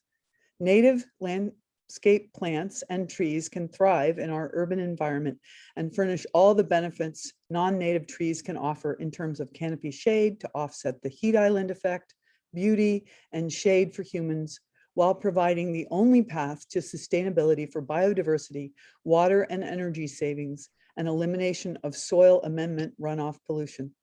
Therefore, the Studio City Neighborhood Council appeals to the City of Los Angeles, all applicable government agencies, public, private partnerships, and private parties planning in public space to discontinue the practice of planting non-native landscaping plants and trees, except in situations where plants and trees are designed to produce food for human consumption or provide a designated recreational playing field. And henceforth, these same parties will otherwise only plant 100% California native landscaping plants and trees within the City of Los Angeles and specifically within the stakeholder boundaries of the Studio City Neighborhood Council. Charles, did you have anything to add to that? If you could please be brief and just maybe put more Sure. in that. Sure. Yeah. And thank you for the opportunity. I apologize. I'm on the video. I'm on my phone. I got caught in the middle of a plumbing emergency, so I don't have my stuff with me, but I'm happy to answer any questions. Just very quickly, 7 other neighborhood councils have approved this exact language. And so this is an effort to go to all 99 neighborhood councils in order to make a statement as stakeholders of Los Angeles that in the name of supporting biodiversity, we want to change a really outdated practice of trying to bring a European aesthetic of the idea of what our, landscaping should be and embracing our wonderful geographical heritage in our plants. Thank you. Can I just add one last thing? Go ahead before we go to public comment. Yes. It doesn't quite say it in here, but in terms of the water crisis, the native plants, once they're established, basically do not need watering because they're used to this climate. It's an amazing thing. And when you transfer over to native plants, you're shocked at how little you have to water. So. Absolutely correct. On average, our native drought-adapted plants and landscaping trees use 6 times less water than the plant palette that the city is currently using for trees in the parkways and landscaping projects. So it's a huge savings in water. We're using 70% of our residential water use in Los Angeles County to water non-native plants. So when everybody's fighting over pools and whether they leave the water on when they use their toothbrush and all these kind of things, we've got this big thing right here that requires no human suffering. We just need to change and go back to the wonderful things that were here 150 years ago. And there's many cool options to do that. Thank you. We're going to move on to public comment on this motion that you just heard. Dan and Nicole, go ahead, please.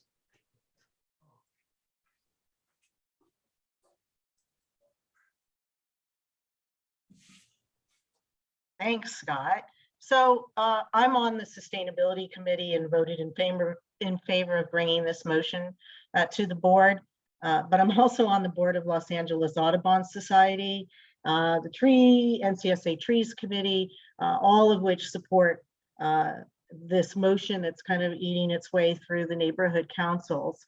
In fact, Los Angeles Audubon is producing a list of native trees that are good for parkways and birds, because 97% of the trees that the city has planted in our streets, according to our street tree inventory, are non-native. They were picked for characteristics completely unrelated to ecological productivity. And what that means is that only 3% of the trees in our streets are native. The thing to understand is that plants do things. And it's a scientific fact that native trees do more positive things than non-native trees, particularly in developed areas. So I just want to say, when it comes to birds, as we know, they eat the insects that tend to transmit diseases like West Nile virus to humans. And so when you have an intact or healthy native ecosystem, you control those diseases without having to use toxic pesticides. So I urge the board to support this motion. Thank you. Laura V, go ahead. Hey, everybody. Yeah, I completely concur with I think Diana and Adele, I believe, that we're speaking. This motion is going around to the neighborhood councils, and I think it's a really important one. It's an easy one for everybody to buy into. I can tell you that many of us are pushing everywhere to get the city to adopt this policy. So the more that the neighborhood councils can step up and add a CIS to any of the council files would be really helpful. Thank you. Goat developer, go ahead. Yes. So you want to turn us into a desert? Oh, why not? Gone are the pretty jacondras and the conifers and the beautiful pine trees that we have in all of our wealthy areas, to be replaced by shrubs and ugly plants and carpet. Yes, this is the dream of all developers and the democratic socialists of America. And of course, you're going to vote yes for it, but beware. Later on, they're going to come for your swimming pools next to your spots. And then they're not going to let you even take a hose and wash your car. This is all social engineering. And it was all the fault of Brandon and Lisa Karagian and Paul Krikorian. Yes, Paul Krikorian, the Antichrist as well. Thank you. I always seem to forget that. Nithya Raman. Now, we'll get to her later. That's time. Please conclude your comment. Yeah, Yes, we completed. Yes. See, Brandon, how polite this moderator is? Unlike you. Call in user 2, go ahead.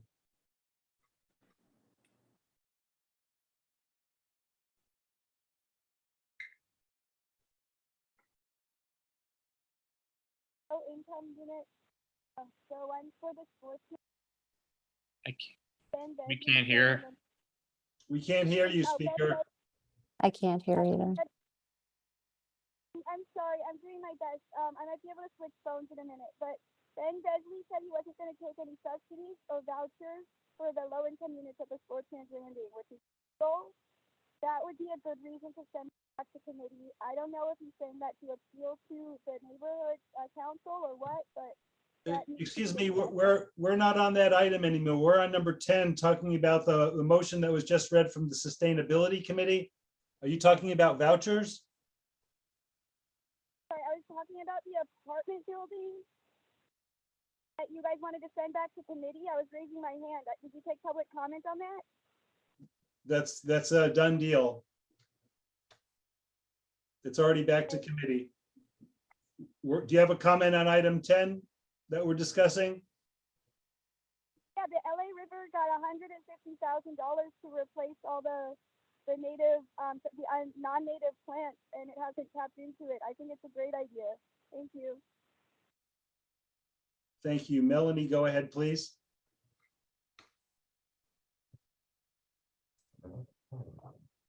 Thanks. Yeah, I'm just speaking in support of this motion.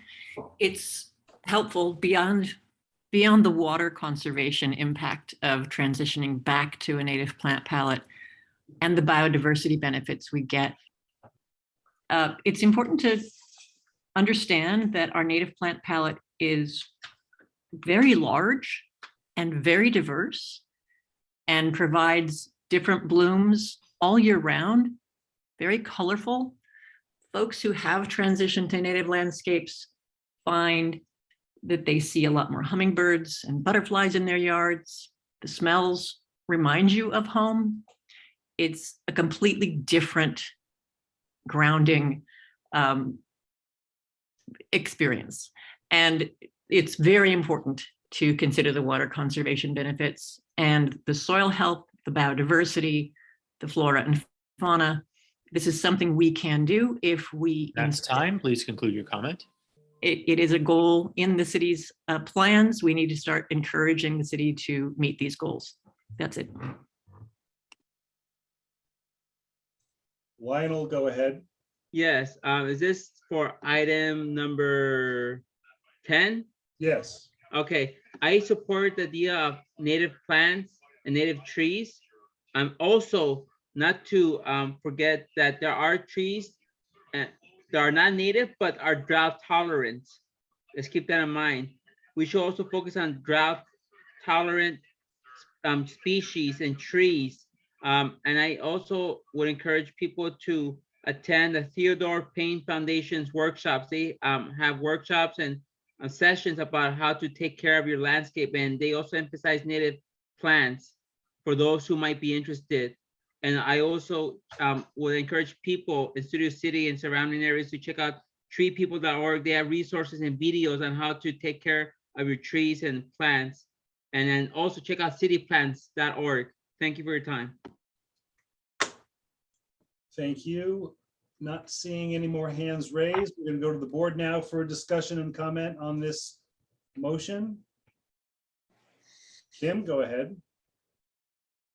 Well, I do like the idea of bringing back some of the natural plants, and of course for the biodiversity, great. The problem I have here is that it's mandating only plant 100% California native landscaping plants. I'm not for being so restrictive. I wouldn't mind, urging that more native plants are used, but I really don't like that we're trying to restrict, or we're putting forth the idea to completely restrict to only native plants.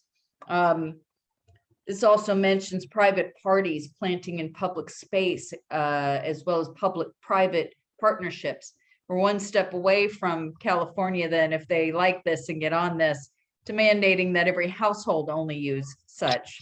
And I think it's too restrictive. I'd be for it if we just merely, if the thought behind it was to urge more planting of California native plants. Thank you. Ira, go ahead. Yeah, I think there might just be one action word missing. I don't know if it's an error or typo. It's towards the end when it says and henceforth these same parties otherwise only plant. Is it supposed to read and henceforth these same parties shall otherwise only plant? If that's the intention, I just want to make sure that it's not an error. That's it. Thank you. Should I address that? Let's get all the questions in, and then maybe you can just address them all. Chip? Okay. Did Chip hit it? No, where'd he go? Yeah, I'm right here. Oh, did you have your hand up, right? Yeah, I did have my hand raised. And I was in the Sustainability Committee and also voted for this particular piece then. I've had the chance to look over Charles's document a couple times, and a few points, and he'll do a better job than the rest of us with the wrap up. But to Kim's point about urging hasn't worked. And we're getting farther and farther away from what the city has decided it wants to do. There are other plants that can make it here, but the plants that can make it here are very often 100% incompatible with the bird and insect and general wildlife population. A lot of the stuff is pest-free because nothing can eat it. And therefore, although it doesn't die, and it maybe doesn't use a lot of water, it doesn't actually confer a larger benefit to the environment as a whole. And he does a good job with that.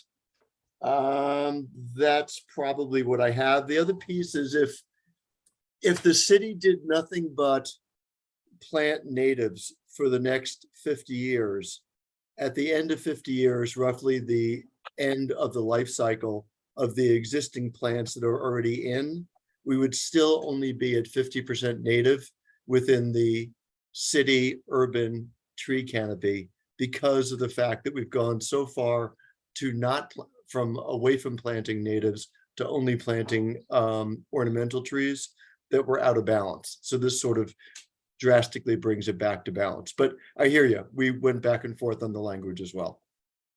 Jeff? I agree with Kim. I think the language is too restrictive. You basically can only plant non-natives if it's basically a soccer field or if you're growing food.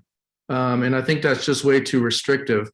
There could be an area of 10 eucalyptus trees. If one or two dies of disease, then you've got to plant a California native tree or whatever that will look out of character for that particular neighborhood. So I think there should be allowances for aesthetics, neighborhood aesthetics, or perhaps even shade. And I agree with the thrust of this. I agree wholeheartedly, but I think it's a little bit too restrictive at this point, given that 97% of the plants are non-native. I think it's just way too restrictive. And my understanding is that there aren't too many nurseries to actually support a lot of non-native plants in the valley, maybe a handful of nurseries that can actually do this. Anyway, I think it should be amended to include perhaps an exception as well for neighborhood aesthetics.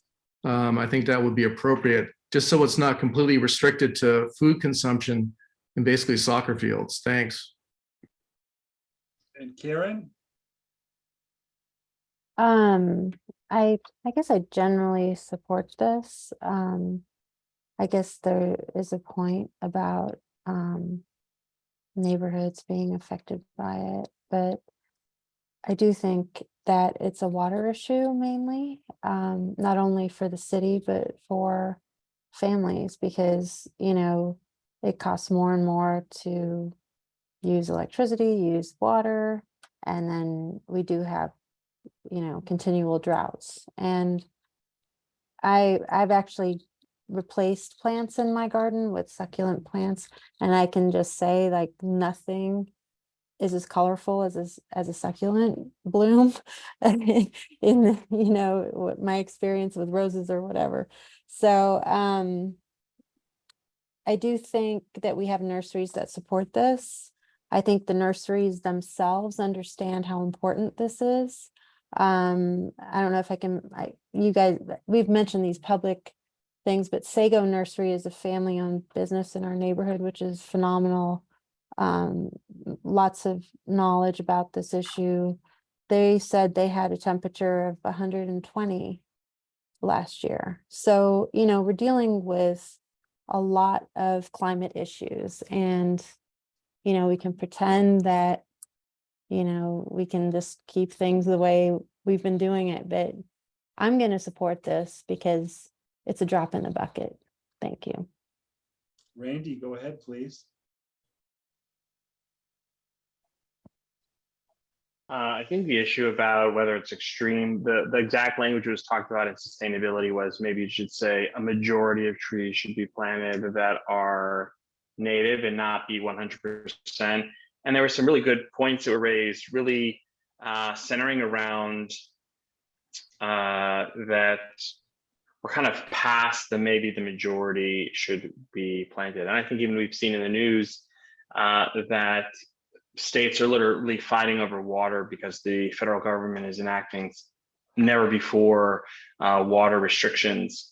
I think that to talk about aesthetics, I think from a sustainability point of view, we're past talking about aesthetics. So if a oak tree is next to 10 eucalyptus trees, which by the way, if there's a fire, which there are more, eucalyptus trees go up like Roman candles, unlike an oak tree.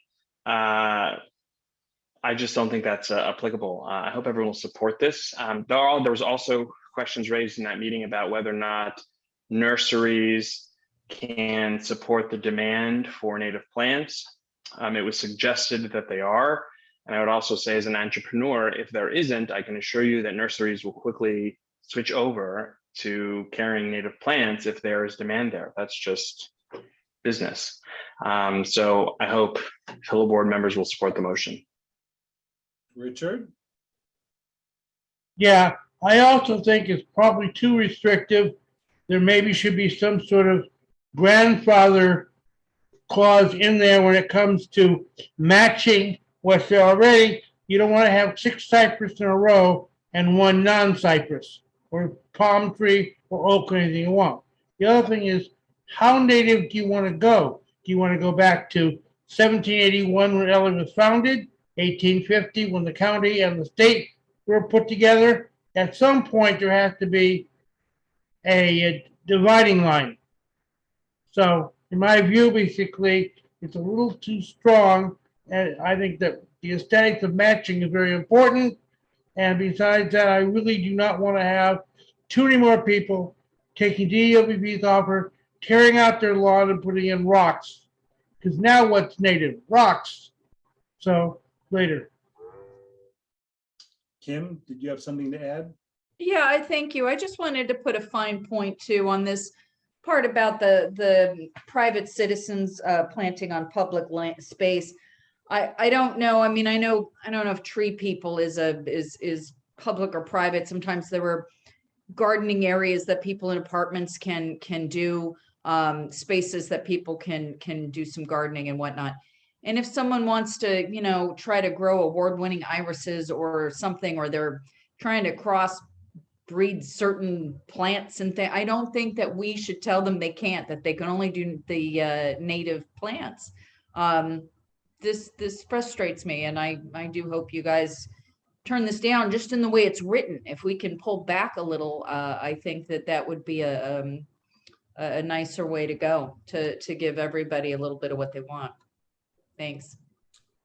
Julie, and then Charles can sort of explain everything. So Julie next. Yeah, thank you. I'm 90% for this motion, and I would be 100% if the criteria was 90% native plants.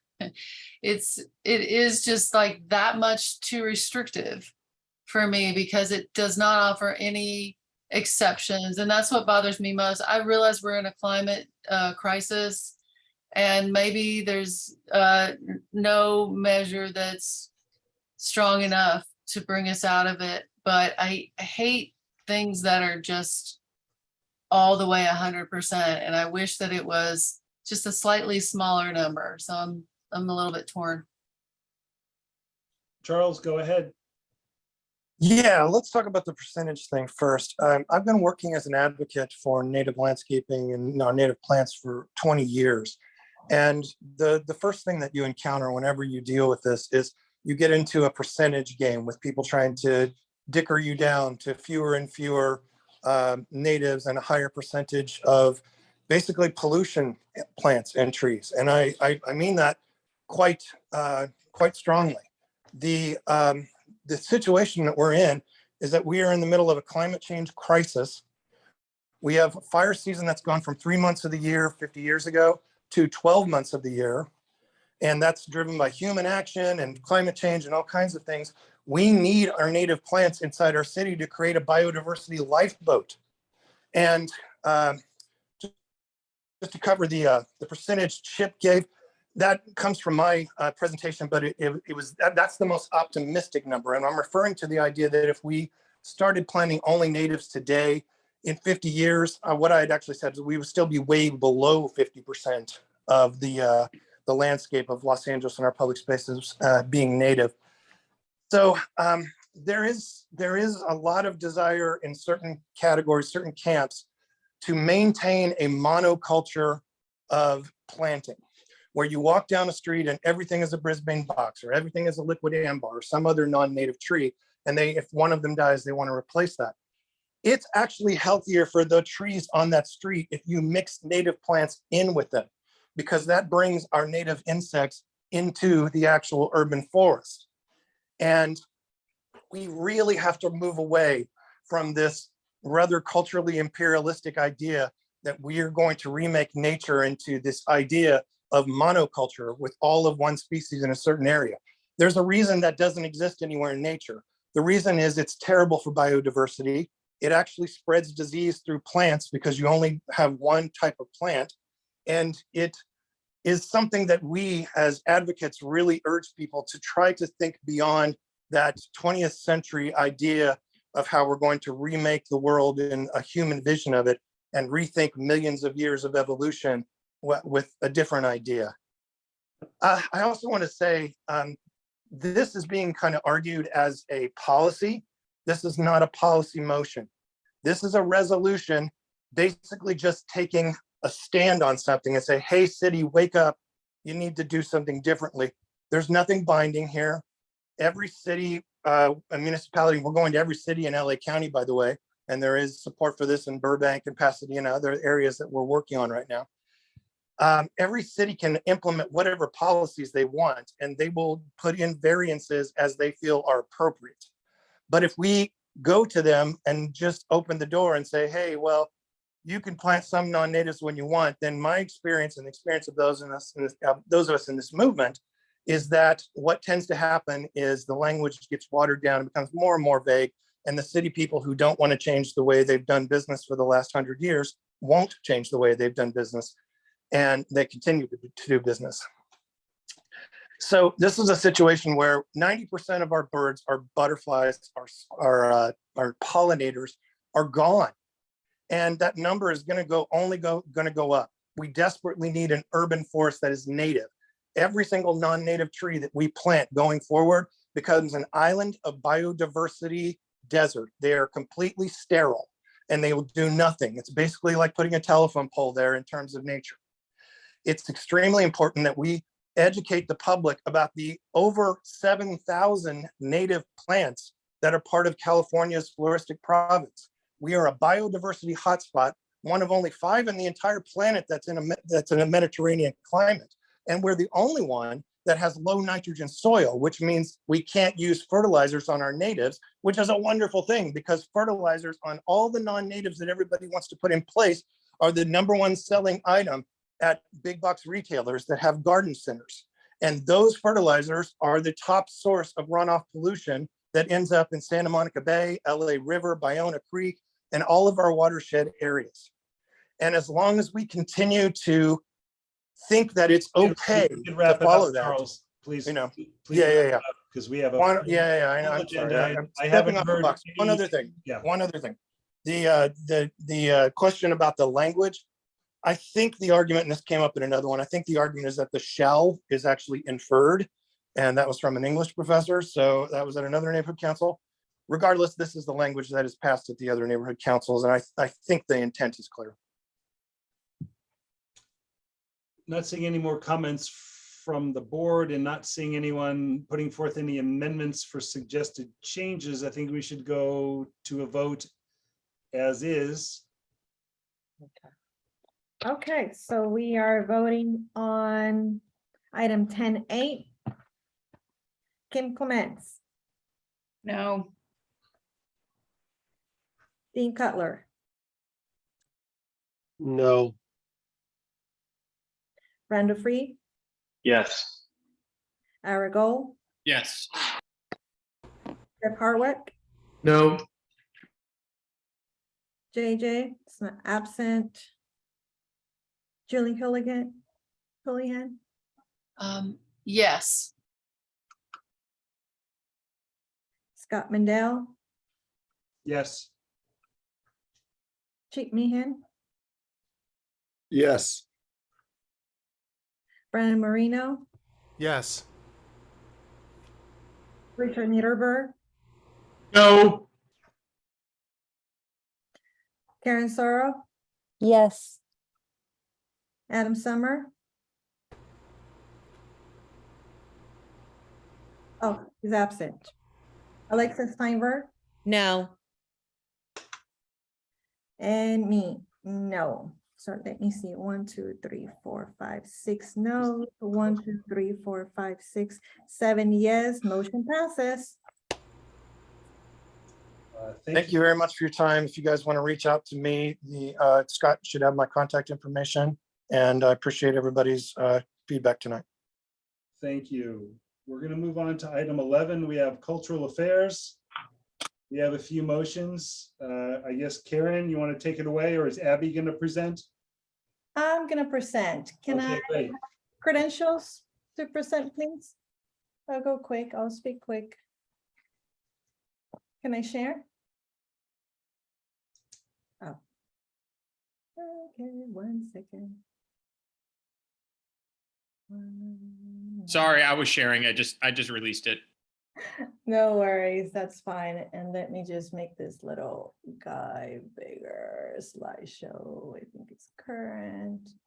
When, okay, cultural affairs. We have a September event, Movies in the Park, Hispanic Latino Heritage Month.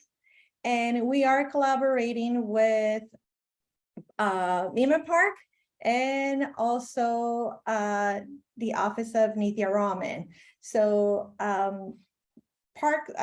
Beeman Park, they are providing the park. They also reach out to their contacts so they can sponsor the movie. And the movie is Encanto, and then we can by Disney, but Disney is not a sponsor. It is we have Compass and DK. I can't read from here. That's very small for my eyes. And so they are actually paying for the license so we can enjoy the movie Encanto. This is our budget. So about $250 for soft drinks, snacks. We have a budget of $250 for beach balls with the logo. We change it from books because we reach out to the NC funding, and it's just complicated. So it's better if we just do something like beach balls and with our logo. We have a budget of $250. It doesn't mean we're going to spend the $250. We also budget for banners and flyers, etc. And also, as usual, we are also paying for the staff members for 6 hours for Beeman Park. The budget is not to exceed $2,000. We are planning to spend a lot less than this, but this is just our budget. This is an example. This is just an example of what we have in mind so far for for the beach ball with our logo here. And the office of Nithya Roman, they are, as Jorge Plasencia mentioned, they are sponsoring the tacos. And so they are pretty much taking care of the whole taco taquiza event. So we're not paying for this. Nithya Roman's office is paying for this. So this is roughly the itinerary. 5:30 to 7:30, kind of like mix and mingle with tacos, and 7:30 to 8, just welcome introductions, and and the movie 8 to 10. We may start a little bit sooner, but it's just easier to work with even numbers rather than deal with quarters, 15:45. But we're probably thinking that even the movie may start a little bit early, but roughly this is the itinerary. So I don't know if Abby, could you advance the slideshow? Can I advance? I'm sorry, what? I'm still seeing just the opening slide. Oh, you are, I'm so sorry. I don't know why I have that issue with this computer sometimes. 1 second. Do for some. I don't know why my emojis come here. Oops.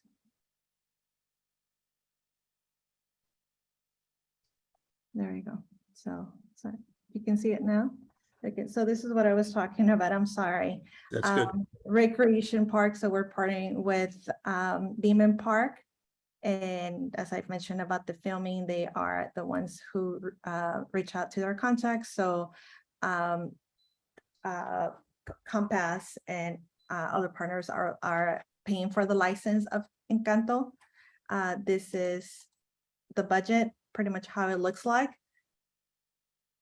$250 for soft drinks, snacks, beach balls. We're not planning on spending $250 for beach balls, but we have that budget there. Banners and flyers, we're probably spend a lot less because we already have banners. And so we're going to be spending a lot less than this. But we are spending $684 for the staff members. Let's see, and miscellaneous. I don't think we're going to have miscellaneous since we're not paying for the license, and we're not paying for what else we're not paying. We're not paying for permits, food permits or anything like that. This is an example of the beach ball that we're thinking with our logo, and Nithya Roman is bringing My Yummy Tacos. They are paying about $1,800 to $2,000 for the tacos. And this is the itinerary, roughly. 5:30 to 7:30, mix and mingle with tacos. 7:30 to 8, welcome introduction of sponsors, and 8 to 10, the movie Encanto. We're probably going to start a little bit earlier, but roughly this is the itinerary. Do we have any comments on this? Can you read the motion? The motion is the Board of the Studio City Neighborhood Council approves the budget for Movies in the Park Hispanic Latino Heritage Month on September 10, 2022. And I just noticed that it's the budget not to exceed $2,000. I can fix that. Very good. I think we'll now move to public comment on the Movies in the Park and the budget of what you just heard. If you're a member of the public, raise your hand. If you'd like to comment on this item, go to developer, go ahead, please. Yes, I like the beach balls. But what we should do to enhance the beach balls is put pictures of certain people's faces on those beach balls. Yes, we should put Brandon on a set of them, Krikorian, and Lisa Karagian, known as Carjack. And don't forget Randy Fried Chicken, yes. Then we could have a contest to see how far you could throw it into Ventura Boulevard. The winner gets a $500 gift card to Starbucks. That will draw a huge crowd as we promote Studio City NC and what it's all about. What it's all about is spending time doing absolutely nothing but looking like we're doing something. That's what government's for. Well said. Lionel, go ahead, please. I'm sorry. I just want to do that. I support the idea of public engagement movies. I think it's a great way to get community out, especially during summer months. And I think watching a movie out in a park is great, except for a mosquito bite, of course. But yeah. Well, we can bring a repellent. Not seeing any more hands from the public. We can move now to the board. Does anyone have any comments or questions? Kim, go ahead. Yeah, one, I would like to see the budgets for these movie nights lessened with the current level of participation we've been seeing. I think it's a lot. I really do realize that this is over estimated in order to pad and cushion, and everybody is very mindful of the dollars spent, that's for sure.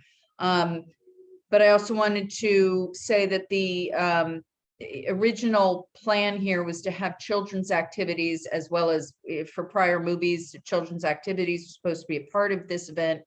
And due to COVID concerns, and also us being bound as to what money can be spent on, as Abby mentioned, the book idea was not going to work. The beach balls were my idea for serving two purposes. One, I would suggest not the multicolored. They have a green and white available, and with our logo can be used and reused at many of the outdoor events we are at. Great for all ages. So it was meant to be not just for this event. And I think it'd be a lot of fun for people to get involved and engaged. And anyways, I like that. So I'm for this, as I'm sure we all are. Thanks. Ira? Abby, I just have a question. Who's has these sponsors that are there? I haven't seen any emails going out about sponsorship opportunities. So I just want to make sure that anybody in the community who would potentially be interested in sponsoring are getting an equal opportunity to do so. Thank you. It's a collaboration between Beeman Park, and they usually look for the sponsors. It's usually been like that, from previous events. So they are looking for the movies where unless someone would know about a sponsor for the movie, but they are the ones taking care of that part. Since we're paying for their staff, they wanted to collaborate in looking out for a sponsorship for sponsors. Karen, do you want to add something? Maybe I'm missing something. No. No, you're not missing anything. Yeah. Ira, your hand's still up. Did you have something else to say? It seems like we could incorporate No, I'll put it down. Oh, great. sponsors if, people were interested somehow. I think we're good to go to vote on this. Okay. Not seeing or hearing any more board comments. All right, so we are voting on item 11.8. Kim Clements, Yes. Dean Cutler, Yes. Rhonda Free, Yes. Ira Gold, Yes. Jeff Hartwick, Yes. JJ's absent, Julie Houlihan, Yes. Scott Mandel, Yes, and I would like to encourage the board members who don't normally come to these events to please come, offer to help, offer to clean up and tear down the canopies at the end and load my van so I can take the stuff back to the office.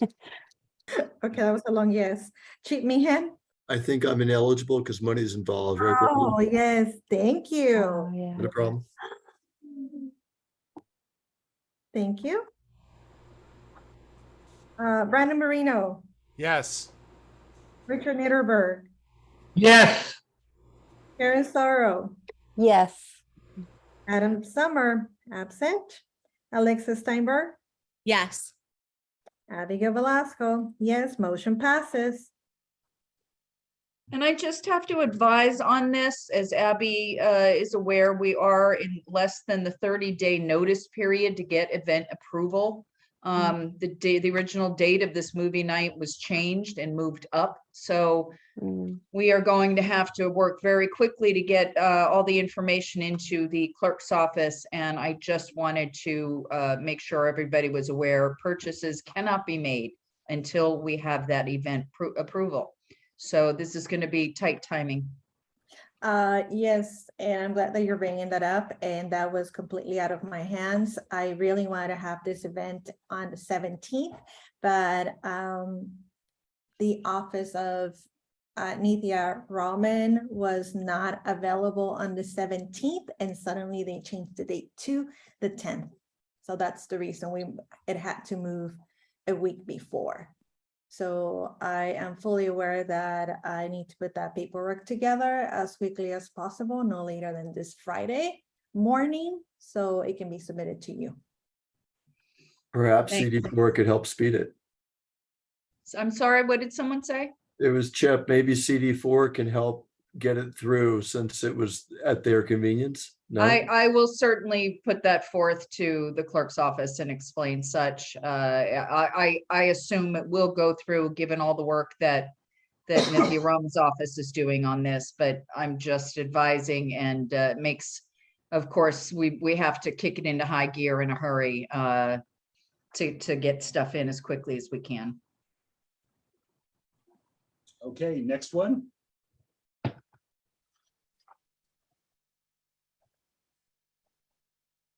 Okay, yeah. Karen, are you presenting the next one? Yeah, I can do it. Go ahead. Yes, it's Luminaria. Yes. So if you want to do the screenshot for me, I can do it, right? Yeah. Okay, so because of COVID, we have not been able to do the, I'll read the motion. Okay. The Board of the Studio City Neighborhood Council, SCNC, approves the budget for up to $5,500 for Luminaria 2022 on December 4th, 2022. Barry Johnson, Richard Niederberg, Chief Joseph De Luna, and I can talk about this. I can go ahead and share the budget details. Let's see, share screen, okay. Oh, can you enable my screen, please, Scott?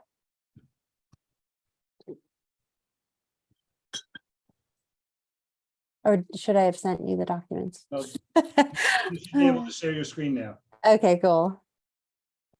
Okay, so this is past year's Luminaria with the advertising that happened, different years. And what the event entails is the Campo de Cuenca Museum opened up, and the parking's available for everybody. And we have children's activities and music, and it's a very holiday, celebration. There's lights everywhere. That's the main, theme, Luminaria. And this year, Chief Joseph is going to open it up as a master of ceremonies. And Mary Mallory has been working on getting the entertainment set up. And the entertainment's more expensive this year than it has been in past years. So I've never been, but Richard has, been in charge of it for many years, and it's a very exciting event. And it's important that, all of us come out for it and help with it, set it up. We set it up on the Saturday before, and then the event is on Sunday for a few hours. So let's see, let me get the budget open.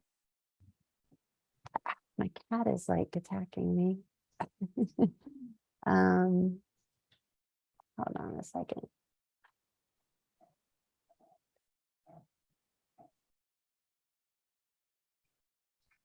Oops, that's not it. Sorry, that's for this. I have to look for it. Hold on. Karen, did you want to unshare just in case you pull up anything that's not for public view? Oh, okay. Yeah, I can stop it for a second and find it. Yeah, hold on.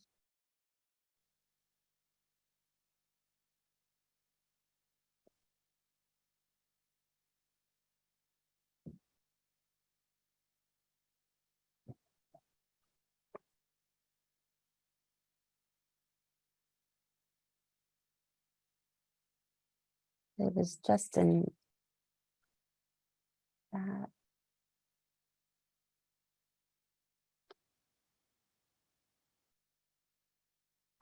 Here we go. Got it.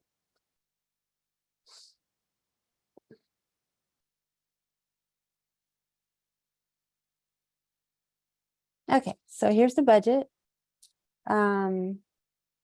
So the biggest increase, there's been a little bit of increase on the rental and the parking for 1,600. But the biggest increase is entertainment costs from 900 to 1,200. And then everything else is kind of the same that it was before. So this reflects an increase of 300, and then there's like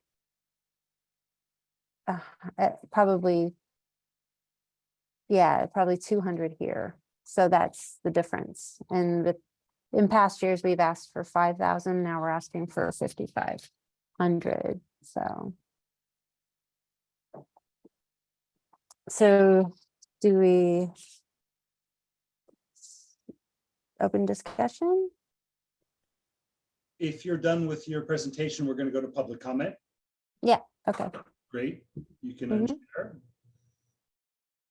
We're going to go I'll now. keep it open in case people, I don't know. Do people have questions about that? Yeah, you can always share again.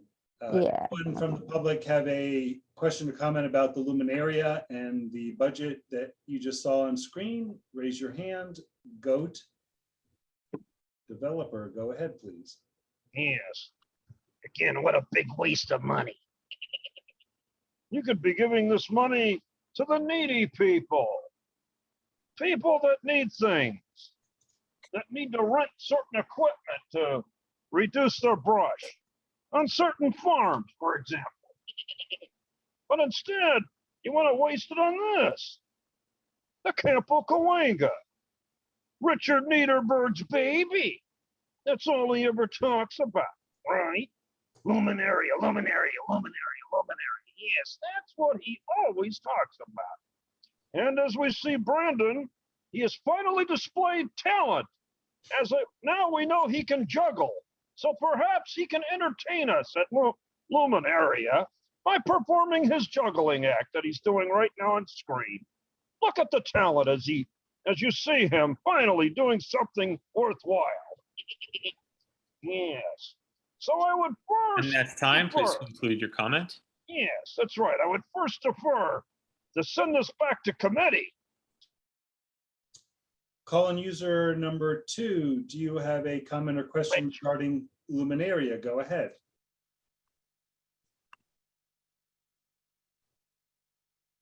I had a call back. I hope you can hear me. I think with LAMP 4118 having passed, you should definitely make sure that you're allowed to sit or whatever for like the movie and Caller, we can't hear you. can't actually stand on a sidewalk anymore if you're blocking it. So like you should make sure that you get your permit for this event, which is the only exception for 4118, so that you guys don't get $250 tickets. Also, there's a lot of lights in Studio City, including where the murder happened, that are out and need replacing. Talking about safety. Light up Studio City, and yeah, that's what I think about the event. Thank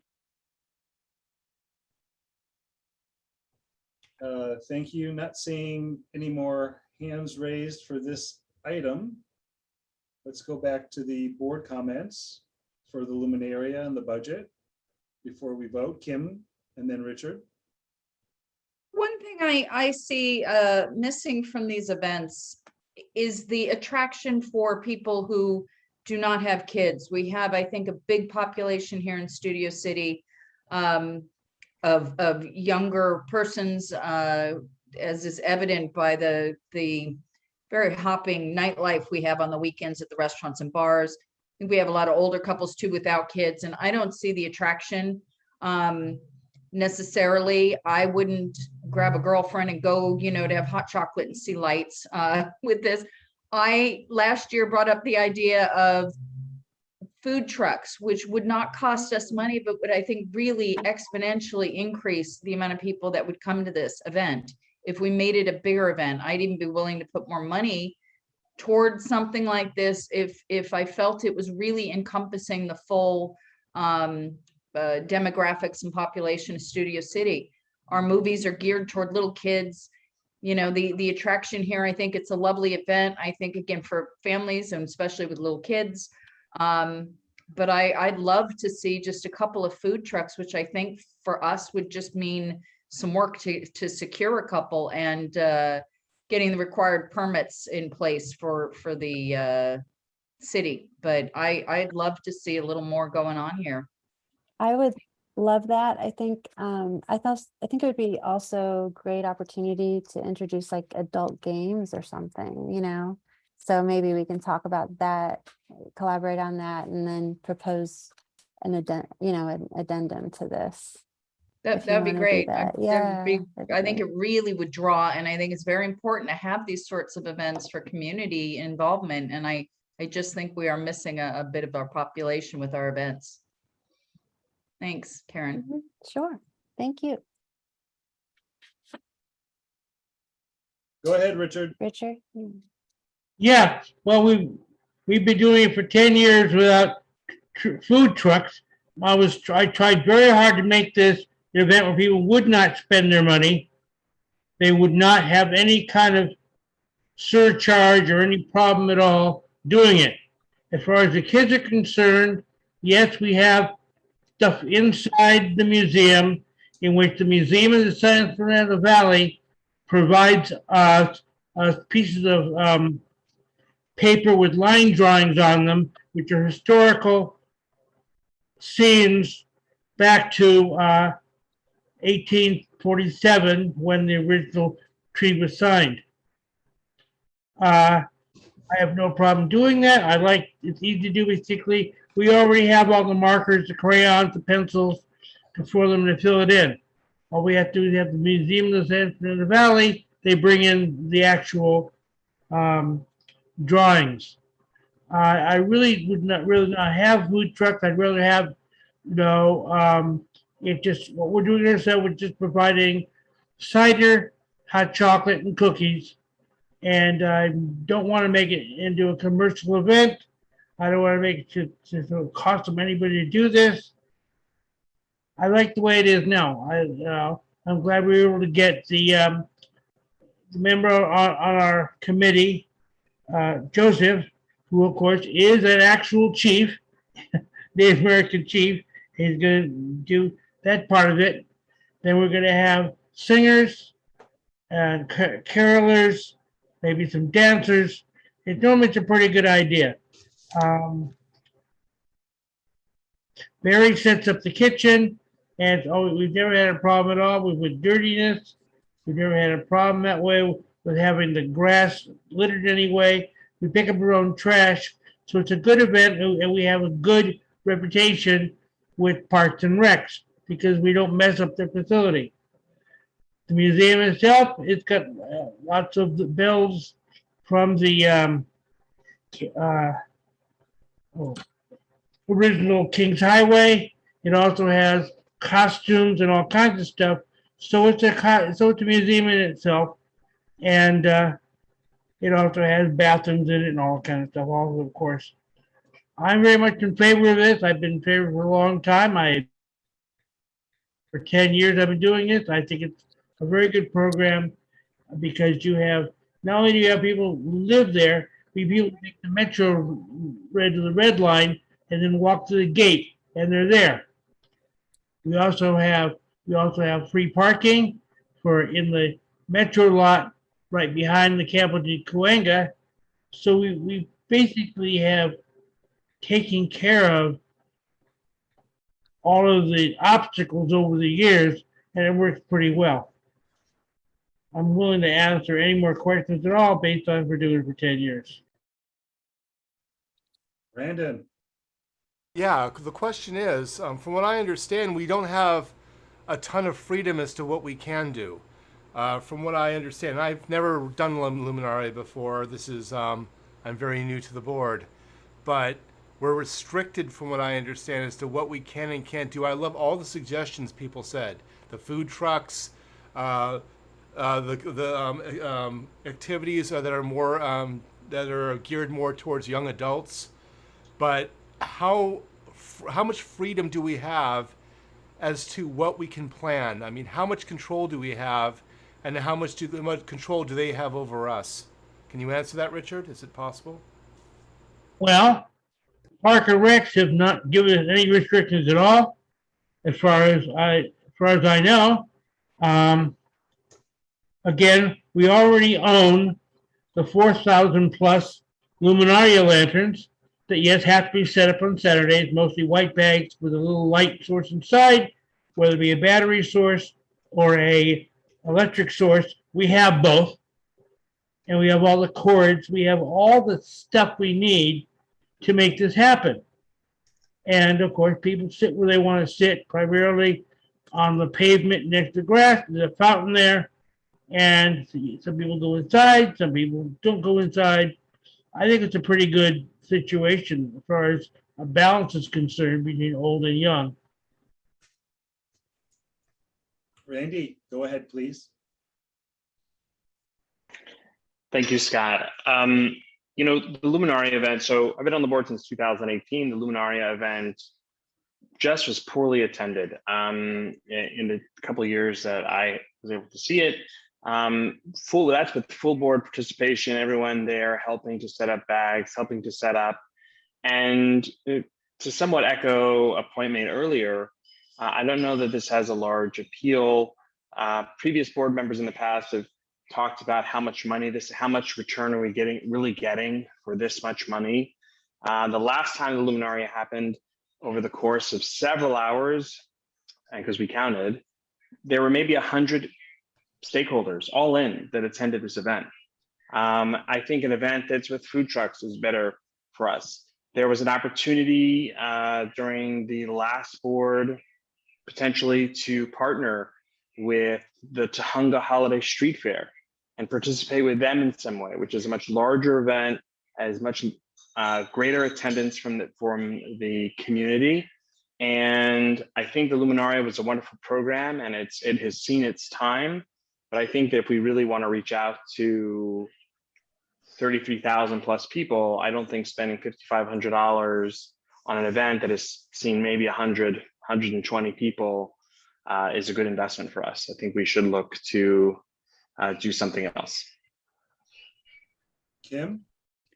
I was just going to say that I can certainly look in, check in with the city clerk's office about what we would have to do in order to have food trucks. There may be extra security is needed, so it may be a bigger to do. And I'm glad Randy brought up the partnering as well. It is something I thought about before. If we partner with a larger group, like let's say, Radford Studio Center, and maybe that's too big of a draw there, but Randy's idea with the Tujunga Street Fair or something, great. It'd be wonderful to do something to bring the people in, but I have also heard that this is not very well attended. A lot of money then per person's what's being spent. We could possibly push for a vote till September if it gives enough time for everybody to do the preparation and what's needed to get ready for this. Meanwhile, I can talk to the city clerk's office and maybe we can put our heads together and formulate a better plan for this and bring it before vote again in September is another thought. Can I say something? Yeah, go ahead. Please. Karen. So I'm an event planner, and we have a site which is really accessible to a lot of people. We have a museum which has a lot of space inside and outside.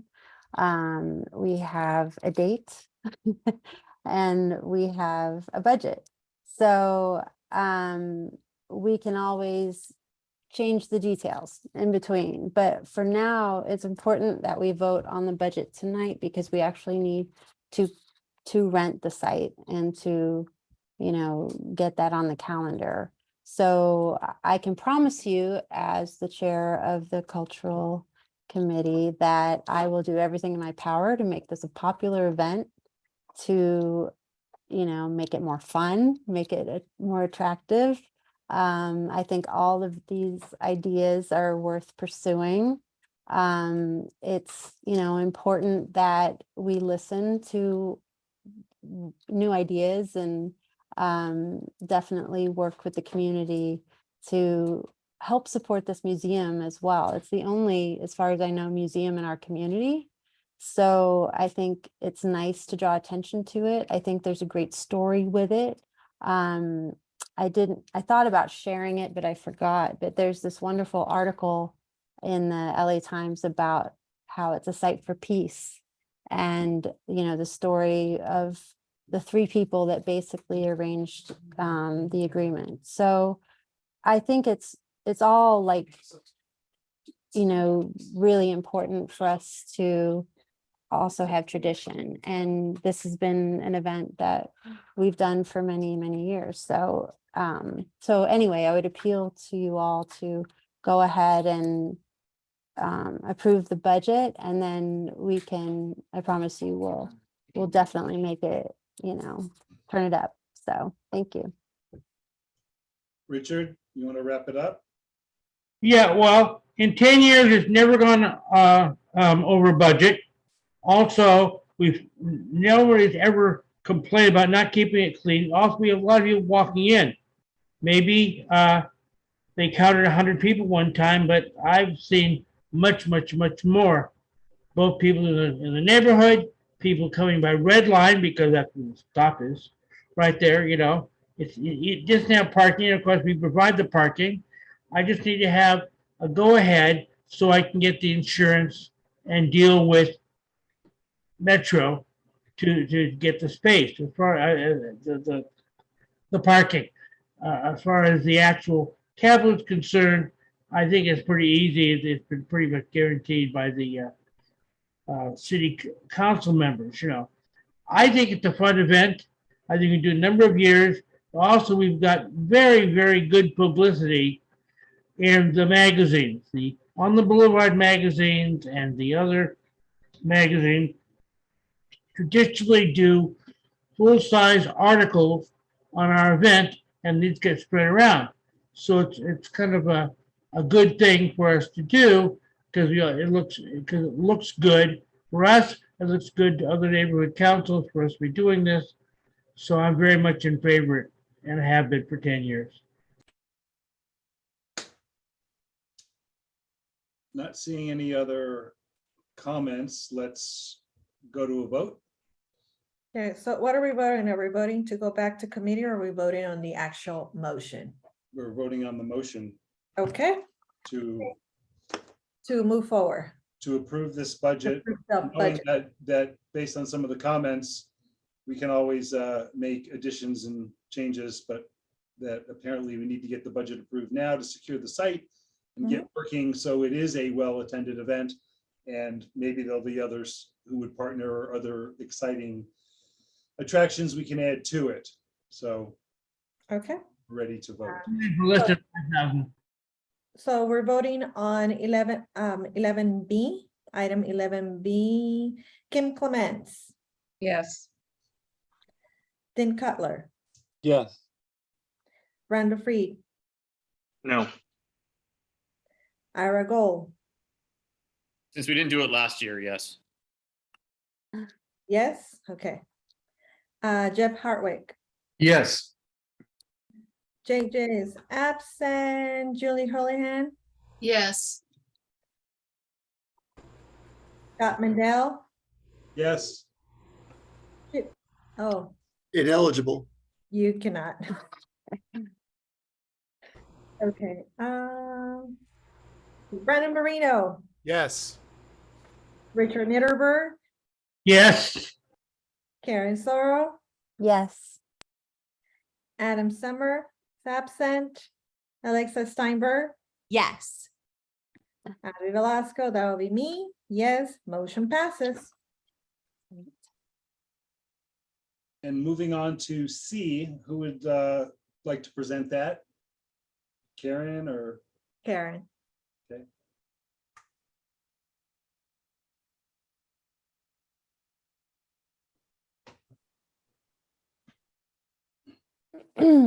The Board of the Studio City Neighborhood Council approves the clarification of our initial support of Council File 210470 by board vote on April 15th, 2021. This motion, approved by the Studio City Neighborhood Council, is clearly in support of the original application and findings of the Historical Cultural Commission, after which revised findings by the Plum Committee were approved by the City Council that substantively altered the original application and original findings. As such, the record indicating that the Studio City Neighborhood Council being for the council file as adopted is incorrect. We are putting forth this motion to clarify our position, as well as notifying CD2 the location of the property at the time of the vote, and CD4 where the property is now located due to redistricting of our position. This motion is also to be submitted as a community impact statement. With regards to Council File 210470, Title 404-74155 North Whitsett Avenue, 12506, 12630 West Valley Spring Lane, Studio City Golf and Tennis Club, Historic Cultural Monument. The board of the Studio City Neighborhood Council posted a community impact statement to this council file in support of the applicant Teresa Austin's Historical Cultural Monument nomination form.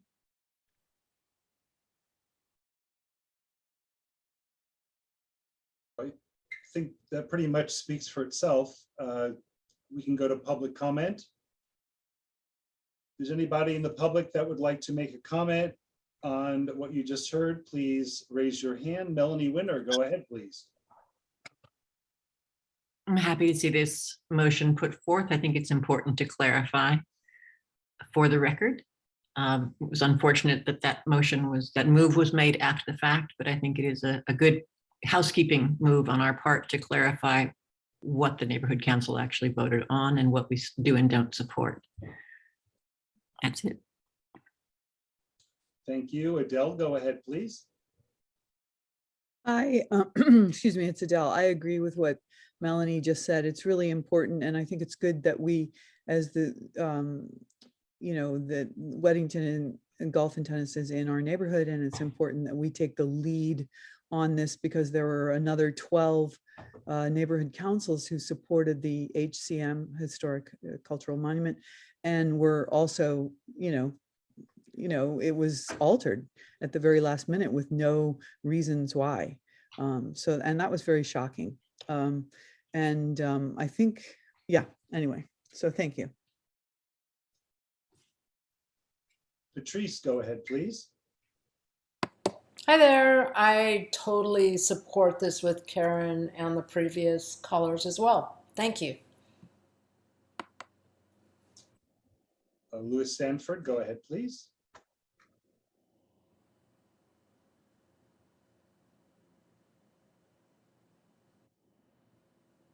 You can unmute yourself.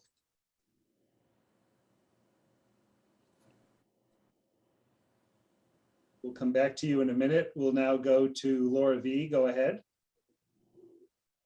Hey guys, I'm with everybody else. I'm fully in support of this motion. I think Harvard Westlake is completely out of scope and out of their minds to think that they should abscond with a public amenity that has been in the community for this many years. And I strongly advise and I strongly encourage this board to remember that they represent the community, not developers. Thank you. Louis Sanford, are you able to unmute yourself? Not yet. Okay, we're going to Peter Cole. Go ahead, Peter. Hi, I strongly support this motion. Listening to the original meetings, there was so much confusion, and it was just really not right what they did last minute, switching this out. So I do support this motion. And we're going back one last time to Louis Sanford. Can you unmute yourself?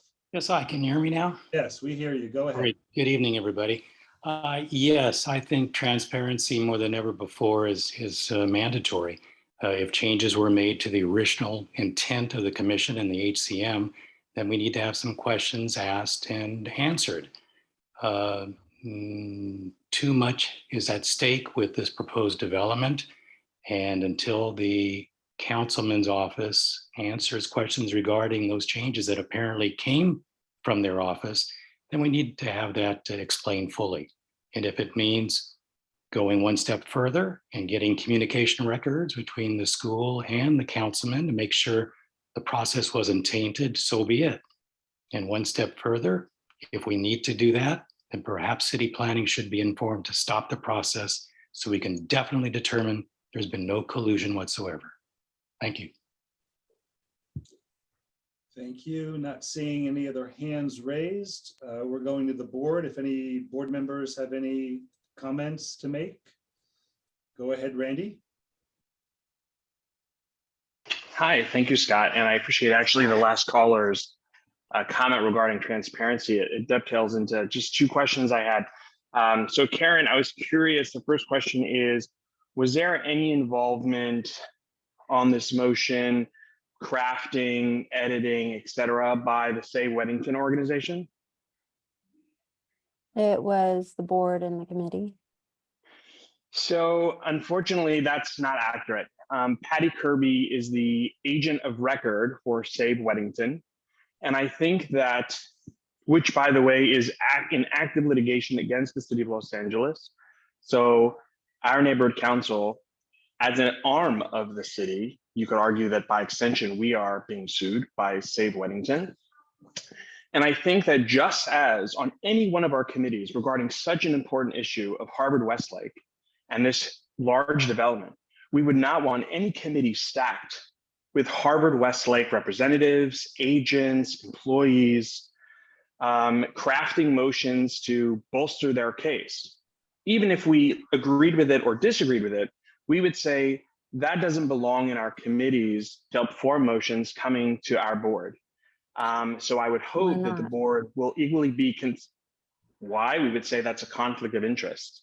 We would not want a developer on our committees drafting motions to help bolster their case of why they want to build what they want to build. And in my opinion, if we're being intellectually honest and consistent, we would also not want Save Weddington representatives helping to draft and edit motions that help bolster their case. And if we are going to have that, those individuals should be forthright and identify and say, yes, I am the agent of record for this organization. I'm also a stakeholder, but I am affiliated with this organization. And so because of that, I'm not comfortable voting for a motion that has been crafted in part by Save Weddington. And I think that it's unfortunate because this motion perhaps has merit. But again, it just, to me, it stinks. Because in nowhere in the meeting did Patty Kirby identify, say, hey, I'm the agent of record for Save Weddington. Save Weddington's mail comes to my house. She was in the, you can watch the recording. She was in the meeting and she was advising and talking about edits in that meeting, 100%. Anyone can watch it on YouTube. Excuse me, so but anyway, Randy, Scott wrote this motion. Scott and it wrote was this edited, motion. and there was a whole conversation in the committee meeting that included Patty and talking about edits to possibly make to the motion. That is a fact. Also, there were 5 board members present in a round robin conversation, which is also a Brown Act violation. So for these reasons, I don't think we should be voting for this motion, and I would urge the board. Comments are nonsense, Randy. Thank you very much. I'm not sure who that was, but appreciate it. So I would hope that this, actually, so because of that, I'd like to make a motion to send this motion back to table it. Who Send it does back to the Randy committee. work for? Not kidding. Sorry, Randy, you're making a motion. Will you repeat what it is you're? Sure, a motion. Sure, I'd like to make a motion to send it back to the committee. Send it back to the committee.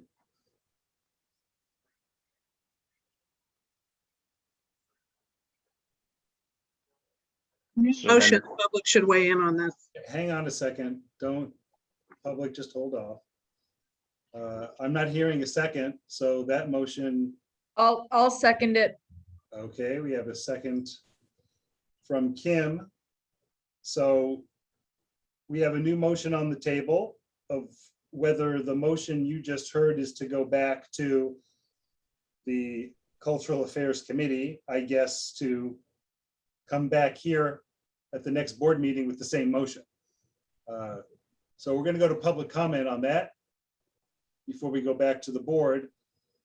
Anybody from the public would like to comment on what the motion you just heard, where this motion regarding the Cultural Affairs designation is going to go back to the Cultural Affairs Committee to then come back here at the next board meeting. Call-in user, I'm sorry, Laura V, go ahead. Your hand was up first. This is a full-blown gaslight, Randy. Shame on you. Absolutely shame on you. You're pulling out nonsense that doesn't apply anywhere. You have I've just looked up half your board. They're all sitting on committees, including you, that all have influence. Nobody has to recuse themselves, and certainly nobody that doesn't sit on a board have to recuse themselves on a vote. It's absolute frigging nonsense. And you guys should not entertain this jaded, weird, grandstanding gaslighting by this individual. Enough. You guys are smarter than this. Call-in user 2, go ahead if you have a comment or a question on the motion to send this back to the Cultural Affairs Committee. Go ahead, call-in user 2.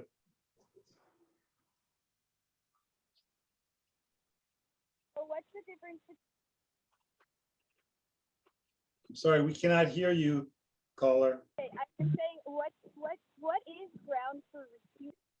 Like, is it like if you have financial interest in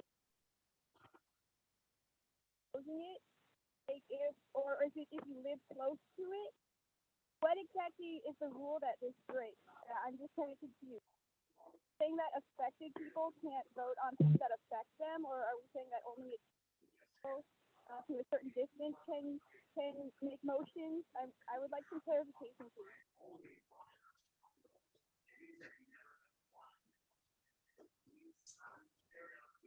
I think you are finished. I cannot hear you. Peter Cole, go ahead, please. Hi, I think from judging from Randy's past performance, when he decided it was good form to stand with the developers of Sportsman's Landing so he could sit there with all the big boys, he's currying favor for his next job. I think this board is well aware that Randy has become a Trojan horse, and come on, Randy, we know what you're up to. Knock it off. Be transparent yourself. Gaslighter. Adele, go ahead, please. Hi, so I'm a little bit confused. Do you want to send it back to committee because Patty Kirby had help writing it, because she's a volunteer she doesn't get paid, I don't believe, and she's on Save Weddington board. So, and it kind of doesn't make sense to me, because think about it. Barry Johnson serves on several committees, and he's on SCRA, and he's on Scleros, Save LA River Open Space. And, you know, Melanie Winter advises me on lots of things, and she's the, she started, oh my God, brain just fart happened.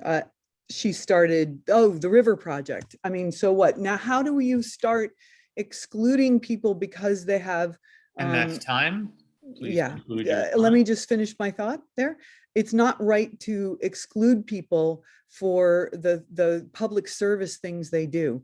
And I think that's a very dangerous precedent to set and problematic. Yeah, so thanks. Melanie, go ahead. Yeah, this is interesting. Agent of record for a volunteer member of a community-based organization whose stance has received support from thousands of Studio City stakeholders, treating the representative of that organization as an enemy of the state, disqualifying their participation in a committee simply because their stance and that of thousands of other Studio City stakeholders may be different to yours. This is really weird, and it also feels like fifth grade. Oh, you sent one of my motions back to committee, I'm going to send yours back to committee. I think this is, as Adele said, it opens some real slippery slopes in beginning to vet every single committee member for every single relationship they have. And then who gets to decide whether that's qualified or not?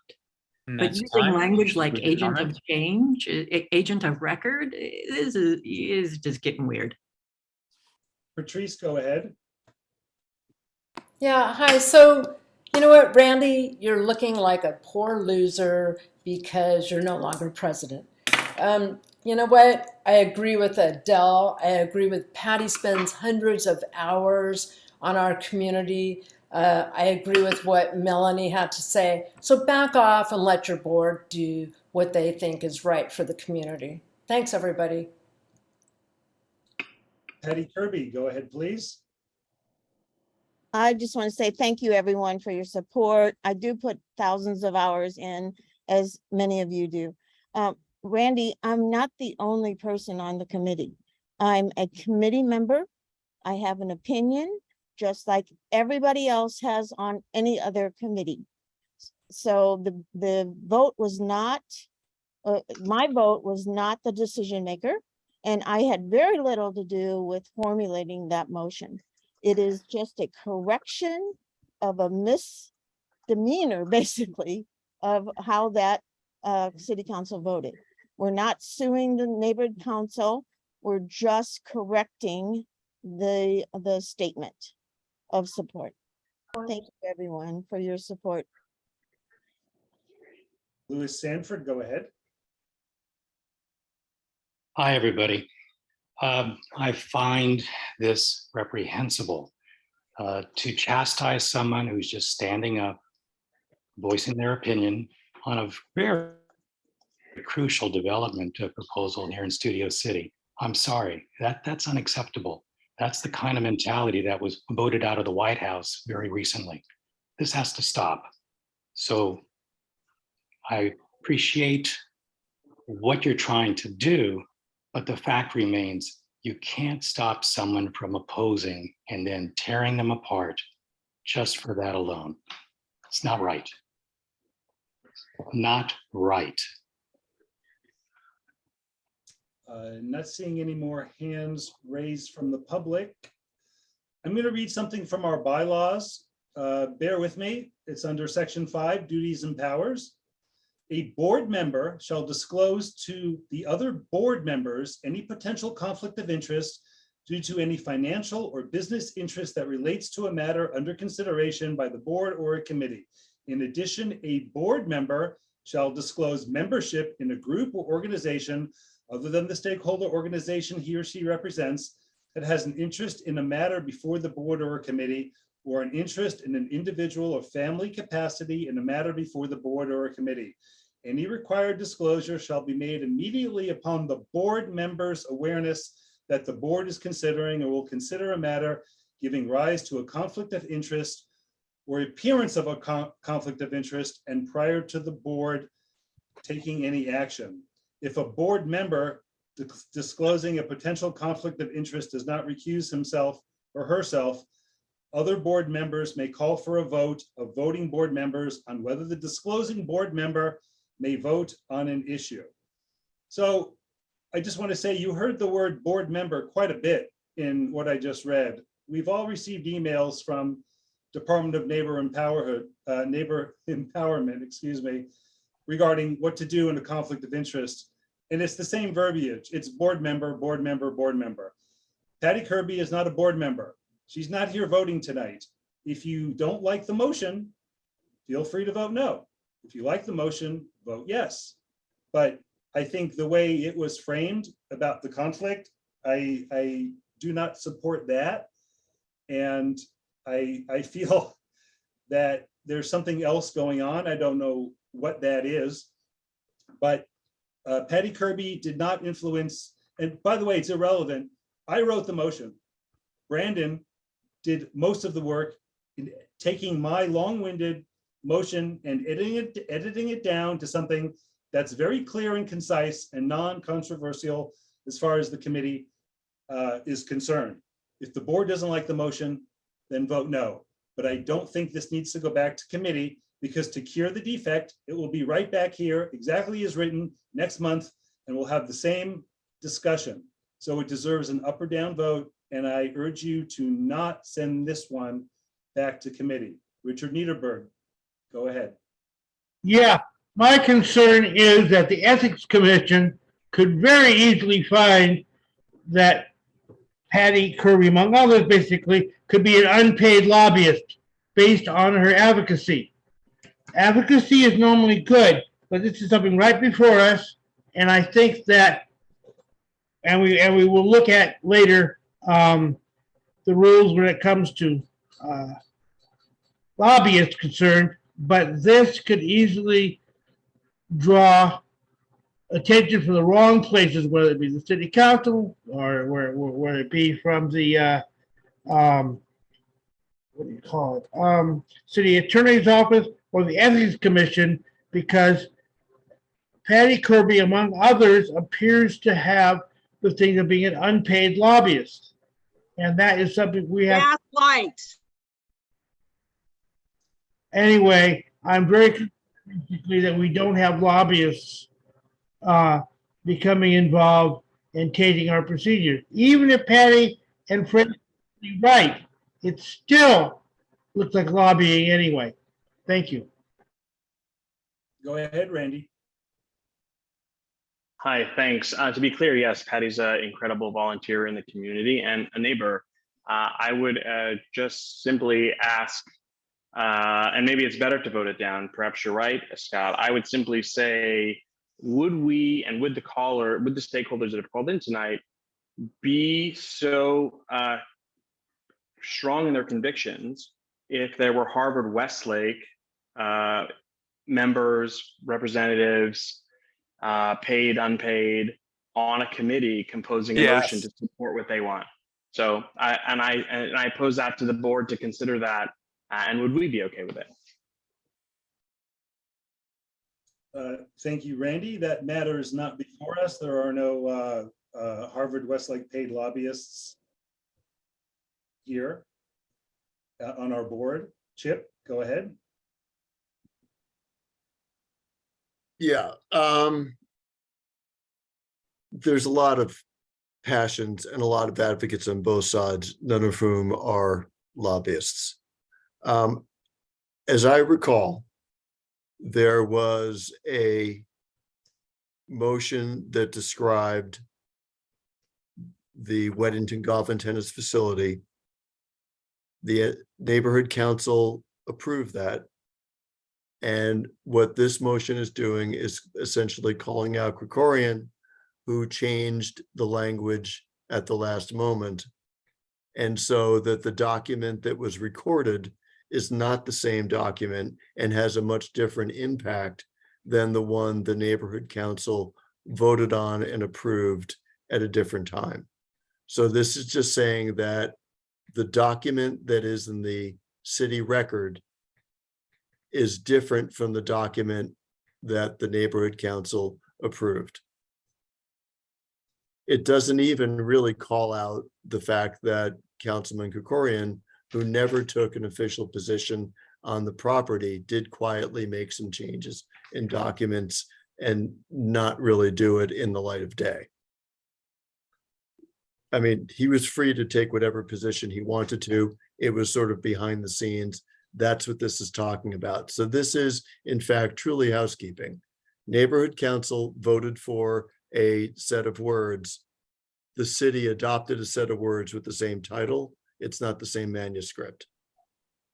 So I think that this motion is just straightening out the record. And I don't think it goes anyplace. But it does straighten out the record. Ira. We have Lorenzo on the call. Should we?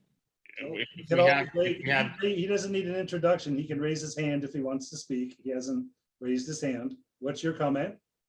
So I wanted to Now he's raised his hand. Okay. Yeah, I figured if there is to Richard's point, if there is a potential for any kind of wrongdoing, if we move forward or we don't move forward, I'd like to know. So if Lorenzo's here, he's our official contact. I'd like to hear what he has to say. Good evening, board members, and thank you for that.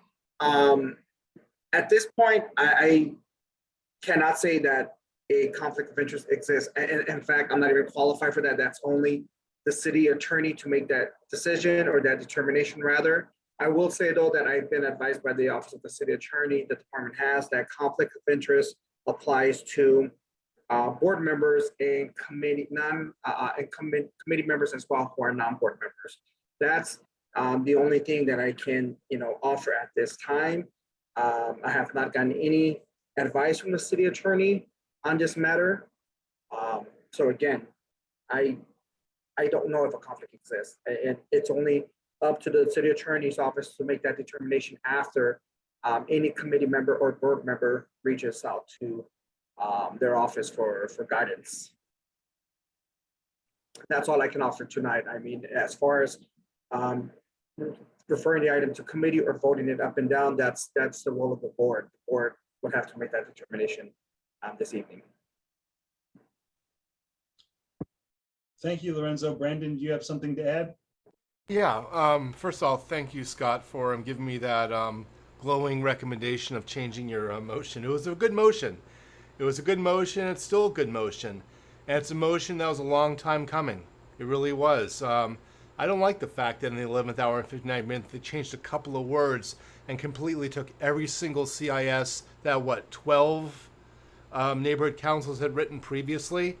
And now those 12 CISs are not representing the same motion they did before. I don't like that. It's a bait and switch.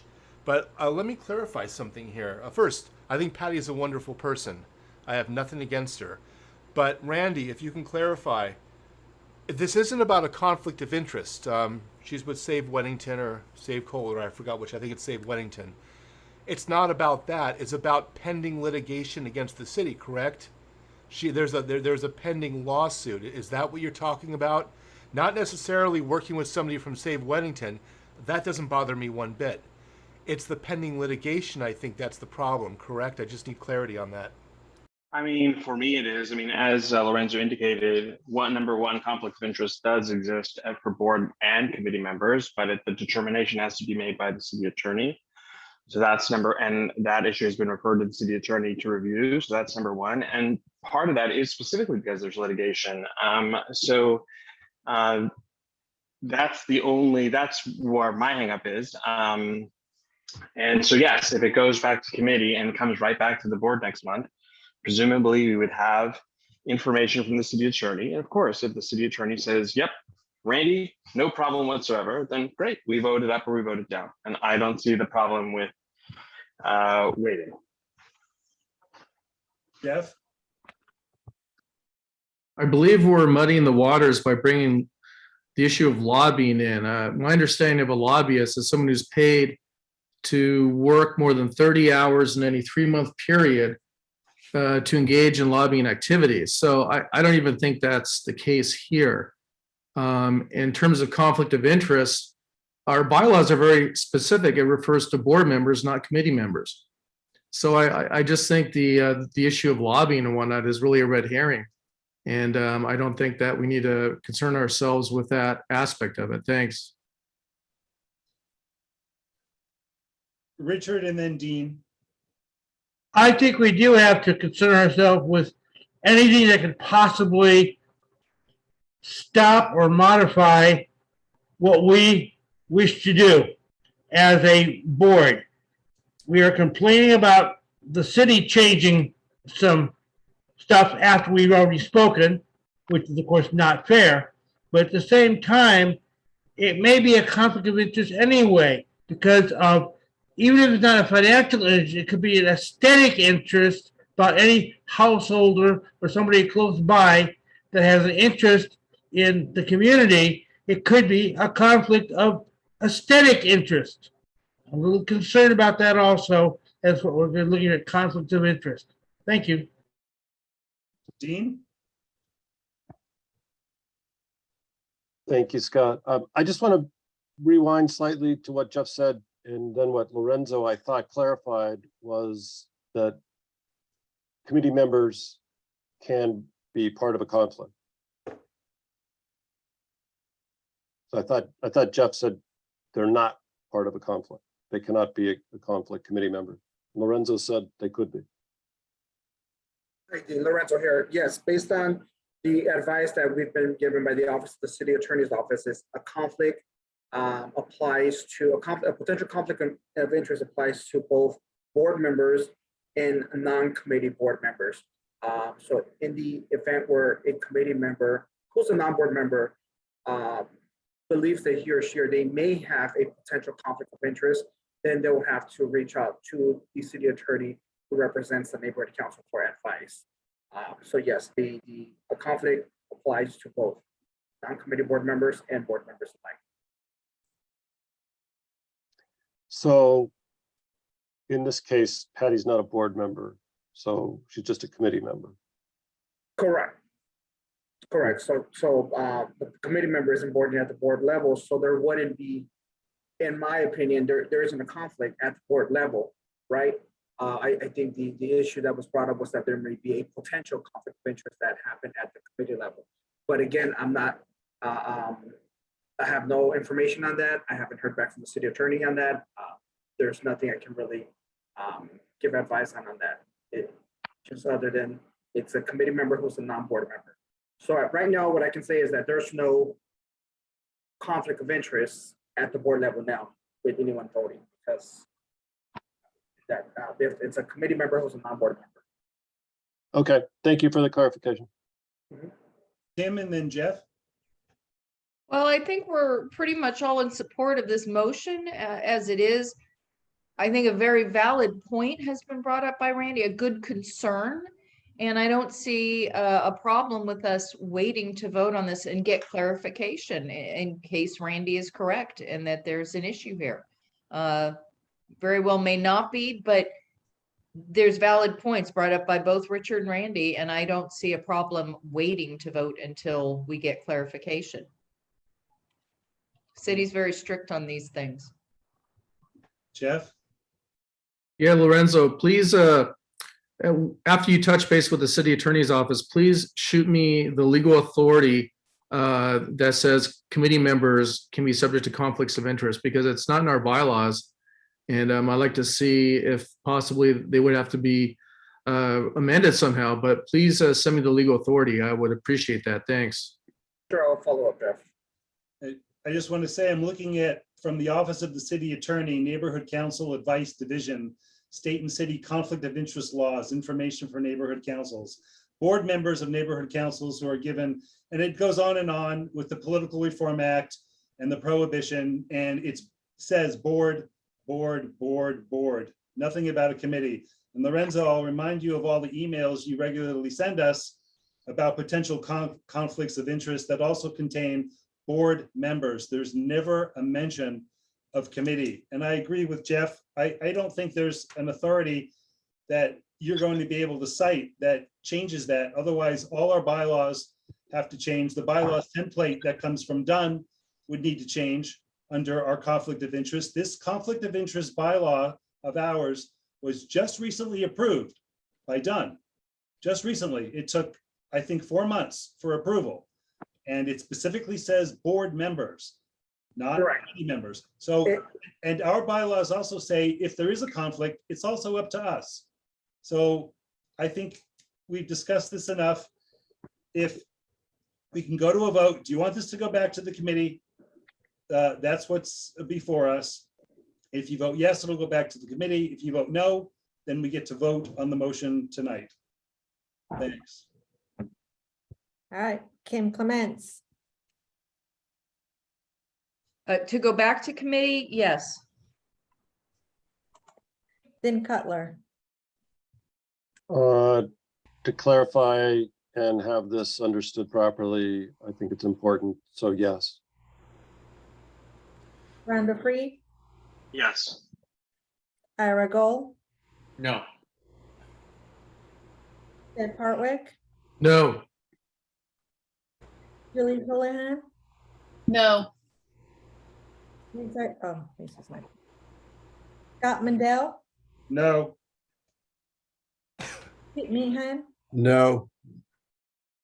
Brian Marino, No. Richard Nitterberg, Back to committee, yes. Karen Sorrow. Karen, No. Alexa Steinberg, No. Adam Summer, it's not here. And me, no. And we're gonna keep it. So, Okay. ready to vote? The motion is going to, So the majority, there were 1, 2, 3, 4, 5, 6, 7, 8, 9 no's. 4 yes. So the yes was back to committee and no was to keep it. So the motion fails to send it back to committee. so now we're going to go vote on the motion, Actual motion. the original motion itself, since Yeah. the amendment failed to send it back to committee. I believe we now need to go back to public comment. Okay. So we will go first to call-in user 2. Go ahead, please.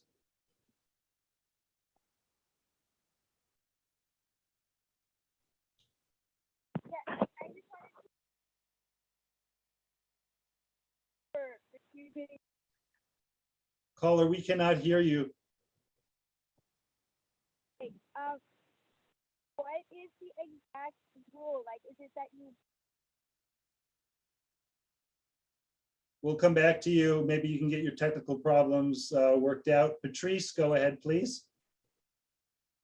So, Niederberg, I was on the board, as you know, for 3 years. I've been working actively in the community for many years. I've lived here all my life.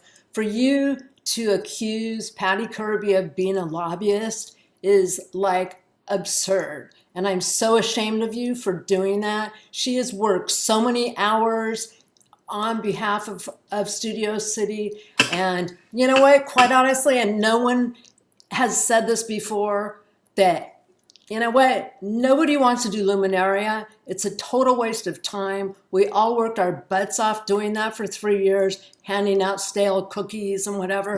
And the girls are right as far as trying to attract new people, and you're against that. And you know what? Nobody wants it. They're doing it for you because you've liked this for the last 10 years and they want to support you as you're growing older. But you know what? You need to let the new committee move on with Studio. At time, please conclude your comment. We're going to go now to Goat Developer. Go ahead, please. Right. Yes, that prior caller was well spoken. Reiterating what I said about Luminaria and Richard's problem. But as you know, and the bearded one has spoken from your committee, he told you not to fucking do this. Conflicts of interest are serious. Yes, Randall Fried Chicken, doing business as Randy Fraud, understands what he's talking about. And you better listen to what he said, because he's in the opposition now. He's where Scott used to be.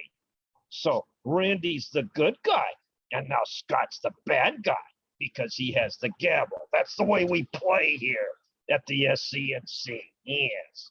And those old school people know what I'm talking about. Yes, a few of you turned your cameras off in shame, and I'm glad you did. So I say, put it back to the city attorney. Let us know, And that's Mr. time. City Please conclude your Attorney, where comments. the conflict is. Yes, Brendan, get some more food. Peter Cole, go ahead, please.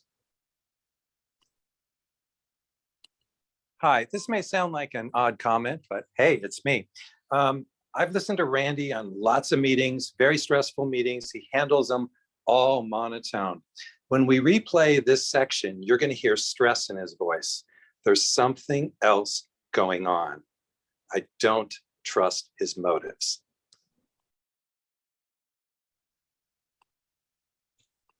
Laura V, go ahead. Yeah, I'm going to come back to the whole gaslighting thing. Richard is a gaslighter and Randy is a gaslighter.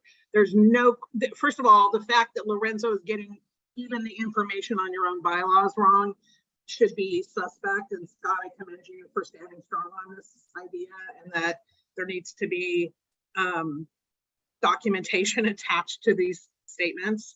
That has been my experience. Committee members have never been tied to the department in any way, shape, or form, but these are made up rules as we go. So whatever Randy's agenda is and whatever Richard's agenda is, it's clearly not the community. So I urge you guys to vote with the community what we're telling you, and not this nonsense to delay this change. This change has to happen because it's not what you voted on. You guys have to make this change because the intent of what your original motion was is no longer in place. Thank you for your time. Colin, user 2, are you able to clear up your technical issues and make your comment?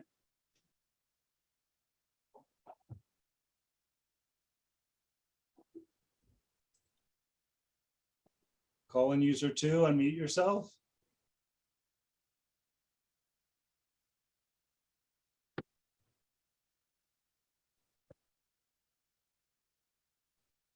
We will come back to you after we finish the next 2 comments.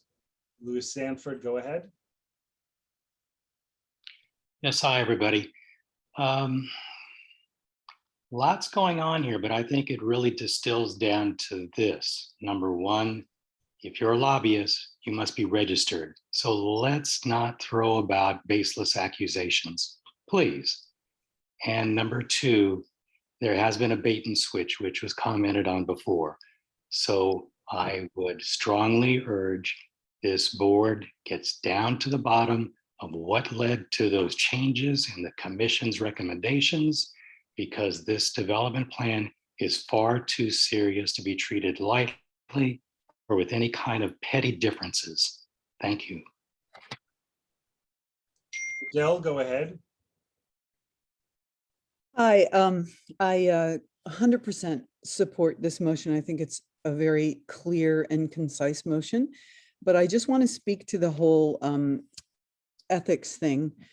You all, as board members, as Chip's we've been talking about tonight, have to go and do some training. You do ethics training, you do various other trainings from the city. I am the chair of the land use committee, as you all know, and I have never done any training. Why? Because I'm a committee member. I'm not a board member. I'm not attached. I don't have the same culpability that you guys have.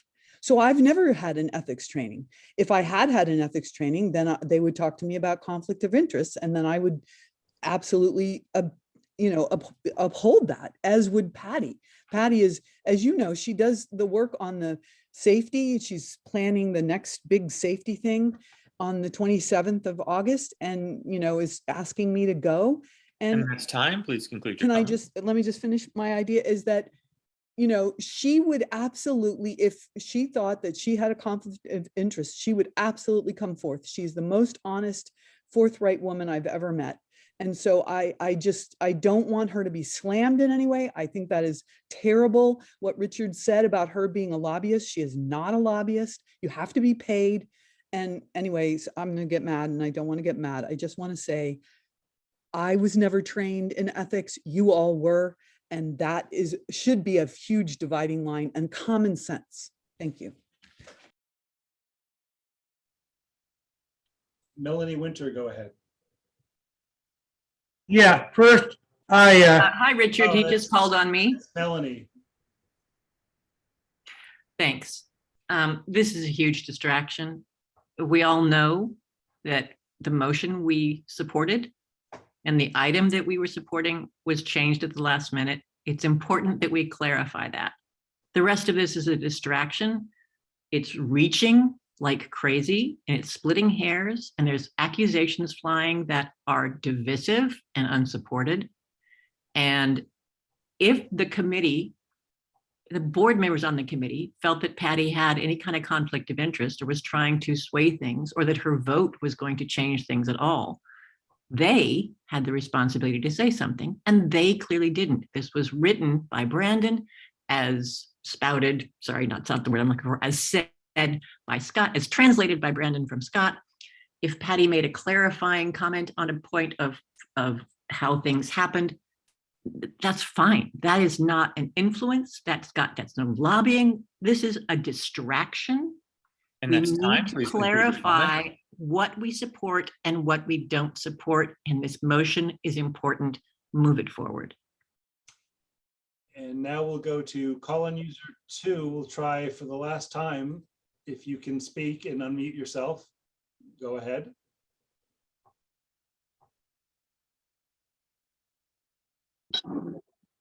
Call-in user 2, it's not, doesn't seem to be working.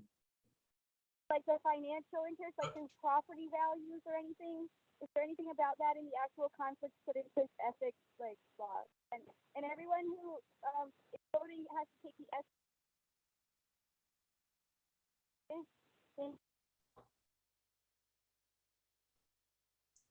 I'm sorry, caller, we cannot hear you. Public comment is now closed. Going back to the board. Are we ready to vote now, or are we gonna go one more round of the same comments? Richard, go ahead, your hand is up. yeah, I was not criticizing Patty in any way. I respect her and her Blue Can Company and the whole thing. My criticism was of the system in which the Ethics Commission could very easily find that she had a conflict of interest, or at least was a lobbyist.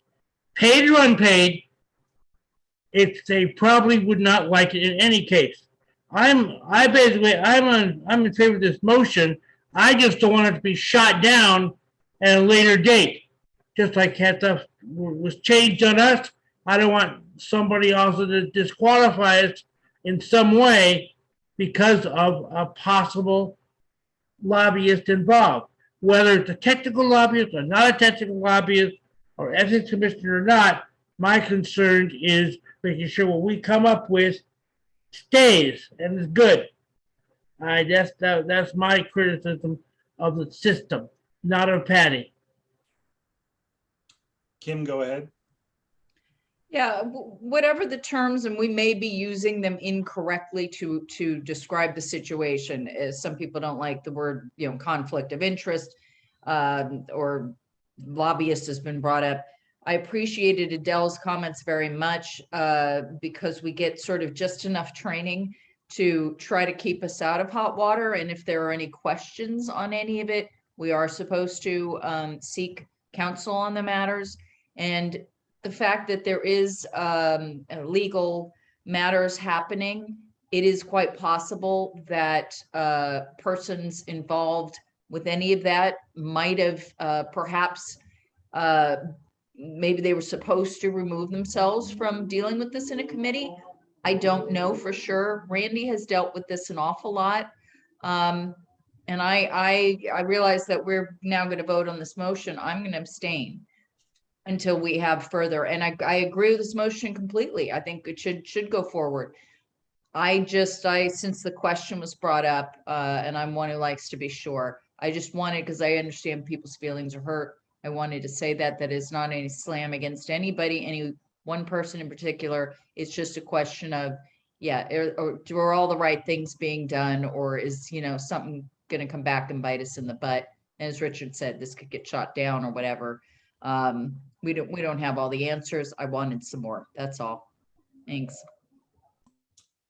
I think we're now ready to go for a vote. Just a reminder, if in the unlikely event that some point in time in the future, months from now, we get an email from somebody that says we have to vote on the same motion again, then we can do that.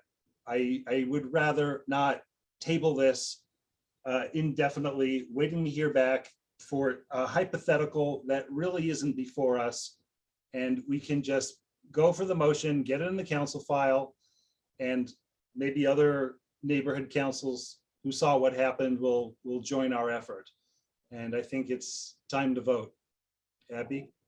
Okay, so we are voting on item 11C. Kim Clements, Abstain. Dean Cutler, Seeming that I was not a board member April 15, 21, I just want to be on the record that to Chip's point, this is housekeeping. I support the motion, yeah. Rhonda Free. I'm I'm sorry, I couldn't hear. sorry about that. I abstain. Ira Gold, Yes. Deb Hartwick, Yes. AJ is absent, Julie Houlihan, Yes. Scott Mandel, Yes. Chip Meehan, Yes. Brandon Marino, Yes. Richard Nitterberg, Yes.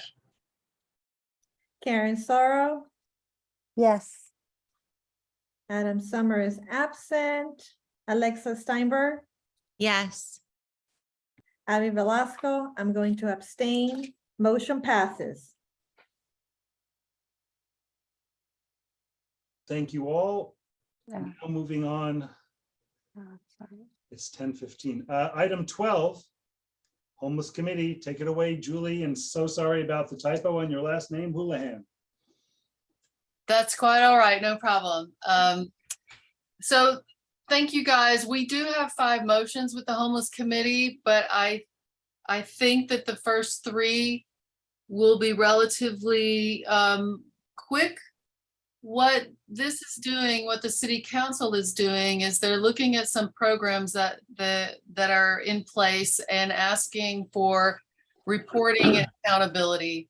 So we're supporting their ask for looking at these issues. So I'll just quickly jump into the first 3. The first motion, the Board of the Studio City Neighborhood Council supports Council File 220799, which directs the Chief Legislative Analyst, LA Housing Department, and other departments to evaluate homelessness prevention programs operated by the city, county, and LAHSA to identify which are most effective and deserving of expansion.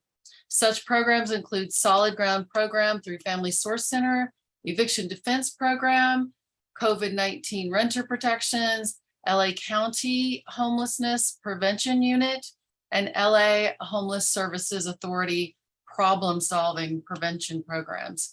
This motion is also to be submitted as a community impact statement to Council File 220799. I don't know if that needs much explanation. It's just looking at the homelessness prevention plans that are going on and saying which ones are best and which ones should we expand and perhaps which ones should we phase out. Thank you, Julie. I think that's very self-explanatory. We'll go to public comment. If you have a comment on the motion you just heard, GOAT developer, go ahead, please. Yes. Look how tired he is. Look how tired Brandon is. Yes, we'll wake him up now. As you know, all of the homeless providers are worthless. All of your so-called efforts are worthless. Nithya Raman, Marquise Harris Dawson, and Mike Bonin, the 3 devil worshippers on the city council, One homeless criminals everywhere around you. Yes, and Scott knows it, and Randall Fry knows it, doing business as Randy Fry. Richard doesn't know it. He still thinks we're fighting homelessness. But you're wrong. So go puppet support any effort. And finally, Ruthless Ruth is on that caller user number. I can hear her perfectly. Why do you keep cutting her off, Scott? Why, Brandon? And that's Why time. do Please you do conclude your that, Brandon? comments. Evil demons, why? Not seeing any more hands for public comment. We'll go to the board. If no board members have any comments or questions, we could go right to a vote. Not seeing any hands. Let's vote. Okay, so we are voting on item 12A. Kim Clements, Yes. Din Cutler, Yes. Rhonda Free, Yes. Ira Gold, Yes. Jeff Hartwick, Yes. JJ is absent, Jilly Houlihan, Yes. Scott Mendel, Yes. Chip Meehan, Yes. Brandon Marino, Yes. Richard Niederberg, Yes. Karen Sorrow, Yes. Adam Summer is absent, Alexa Steinberg, Yes. Abby Velasco, me, yes, motion passes. Great, thank you, guys. All right, moving on to our next motion. The Board of the Studio City Neighborhood Council supports Council File 220628, which requests LA Homeless Services Authority, LAHSA, to report on their food distribution programs that serve people experiencing homelessness, that should be, sorry, and the ways in which it can mitigate any future food waste. This motion is in reaction to a CVS2 investigation, which followed LAHSA workers for months and discovered some teams throwing boxes of food meant for distribution to homeless persons in the trash. This motion is also to be submitted as a community impact statement to Council File 220628. Again, I think that's pretty straightforward. I did see this story on the news, and I would hope that just being embarrassed in public, usually creates some oversight, but this is just stating it and asking for some reporting as to what's going on with the food deliveries that's meant for people experiencing homelessness. Thank you, Julie. Public comment is now open for the item you just heard. Number ending in 713, go ahead, please.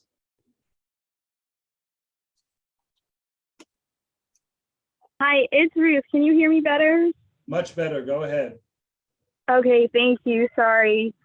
The first motion about prevention, I think homelessness in LA, the city, is like 41 or 42,000 people unsheltered on any given night, which is like 1.8% of the population of Los Angeles.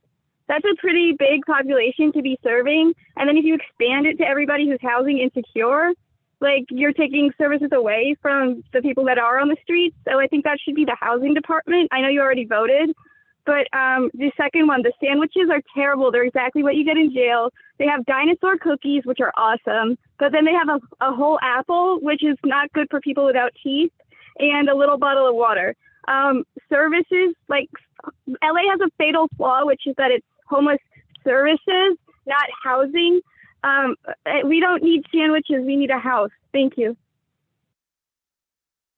I mean, we don't need an investigation about services. I mean, about sandwiches. Seriously. Thank you. Goat developer, go ahead. Yes, isn't it funny, Brandon, how I brought that up and all of a sudden we can hear her, right? Yes, that's right. As you know, they throw the food in the garbage. So I have one of the providers here, an anonymous snitch. Go ahead, sir, tell us. All right, as you know, I'm taking the fifth. Yeah, we load it into the car and we go around driving around so we can log our miles and write that off on our taxes. And then when you're not looking, we go to a dumpster and we just dump all the food in there. And then we forge the records and alter them, make it look like that we gave it to people. I mean, this is typical government services. I mean, I learned this out of Chicago. I used to work with the Chicago office out there. That's where they taught us. So this is just business as usual. Yeah, I don't think CBS has got it quite accurate. Thank you, sir. Yeah, so see, Goat Puppet provides both sides of the issue. Yes, on the That's one time. side, Please conclude your you comment. have the homeless criminal, and then on the other side, you have people like Brandon and his friends at City Hall, another set of assholes. And we're left in the middle paying the bills. That's not fair, is it? And not Bring balance to the force. Not seeing any more hands raised from the public. Onto the board. If anyone has a comment or question, raise your hand. If I don't see any, which I'm not, let's go to a vote on this one. Okay. So we're voting on 12B. Kim Clements, Yes. Dean Cutler, Yes. Rhonda Free, Yes. Ira Gold, Yes. Jeff Harwick, Yes. JJ is absent, Julie Houlihan, Yes. Scott Mandel, Yes. Chip Meehan, Yes. Brandon Marino, Yes. Richard Niederberg, Yes. Karen Sorrow, Yes. Adam Summer is absent, Alexa Steinberg, Yes. me, Abby Velasco, yes, motion passes. All right, thank you. Moving on. The Board of the Studio City Neighborhood Council supports Council File 220600 S24, which is a budget recommendation that instructs Los Angeles Homeless Services Authority, LAHSA, to report to the Homelessness and Poverty Committee on performance metrics related to homeless engagement teams, including the number of full-time and part-time individuals in each team, numbers of individuals engaged by the teams, and the number of permanent placements made by teams. This motion is also to be submitted as a community impact statement to Council File 220600 S24. And I think this motion is quite relevant because one of the things we've done the past year is support in every way possible homeless engagement teams. So it would be interesting to see how they're doing and get some numbers on that. Thank you, Julie. We're going to public comment on the motion you just heard. Caller number ending in 713, go ahead.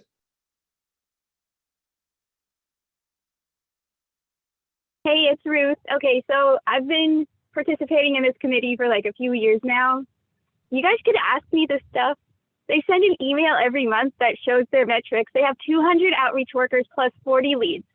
So that's 240 people doing outreach. And 40 of them are like bosses or whatever. They, until recently, were temp workers.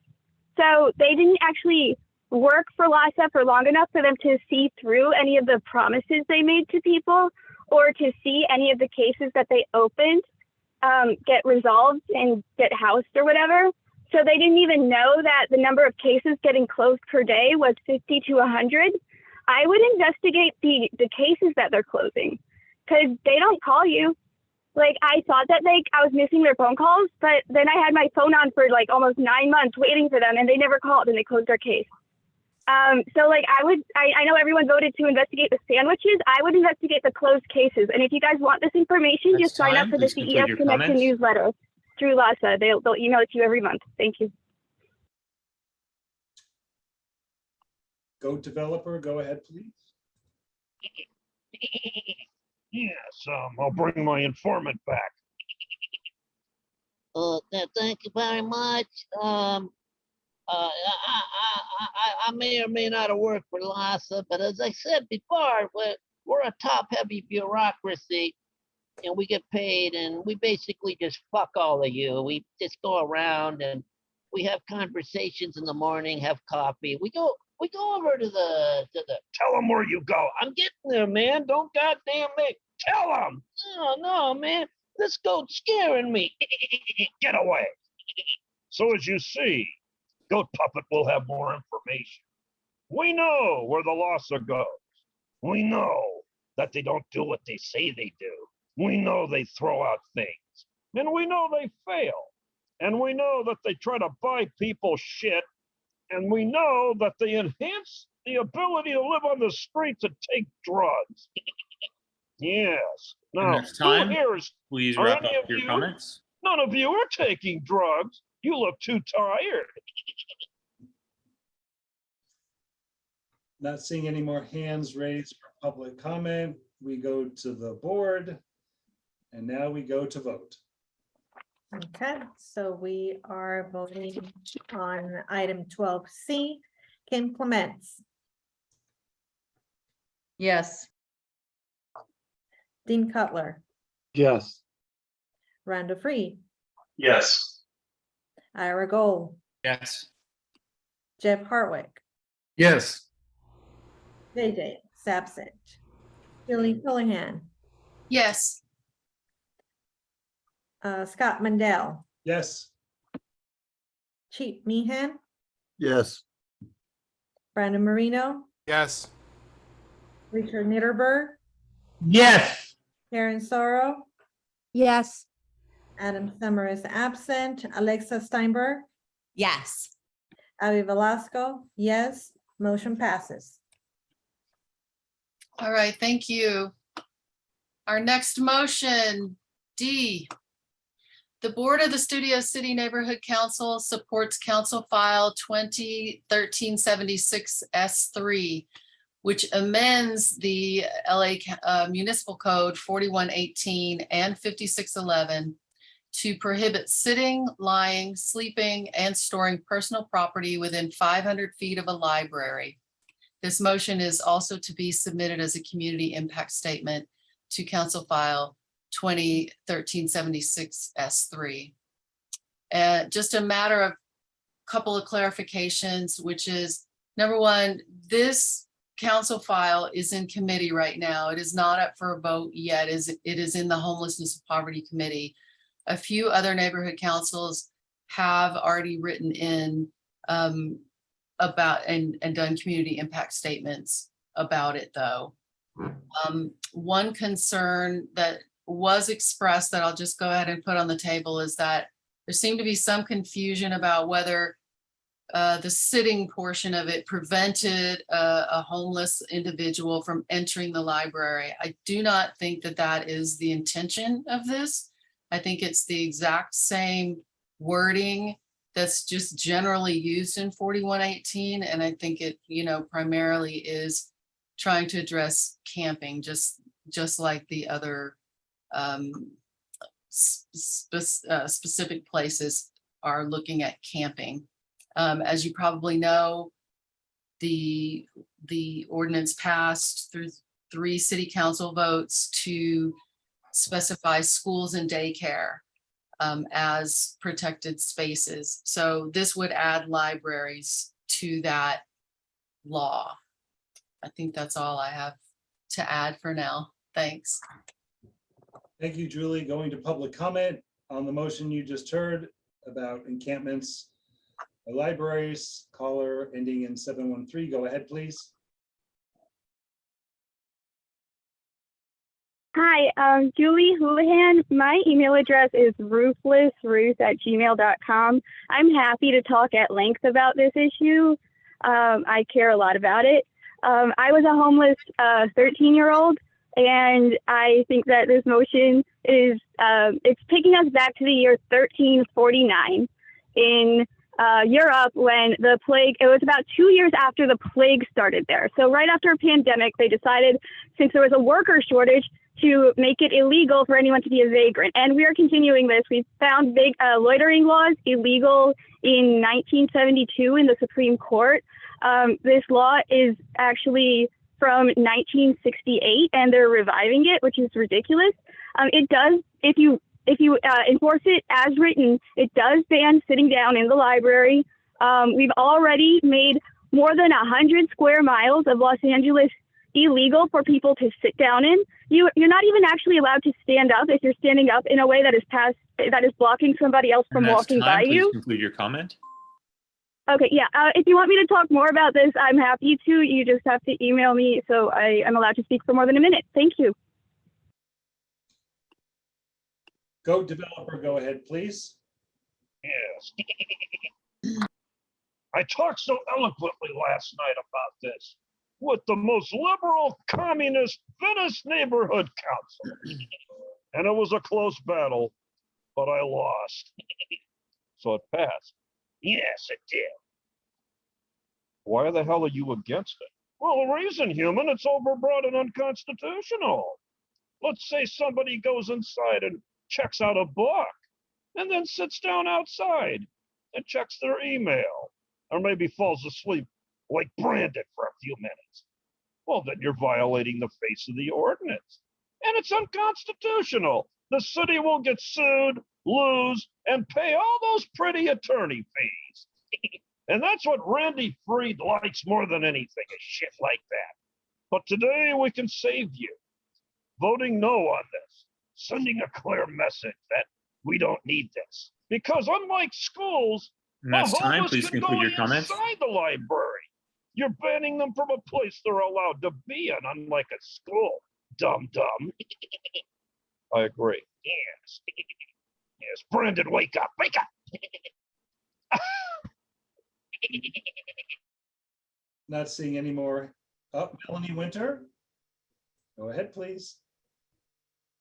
Yeah, this is bothersome to me for a lot of reasons, but libraries are one of the only places when we have heat waves where people can go to get cool, especially unhoused, but even housed who don't have air conditioning. And you can't really discriminate between in a situation like that.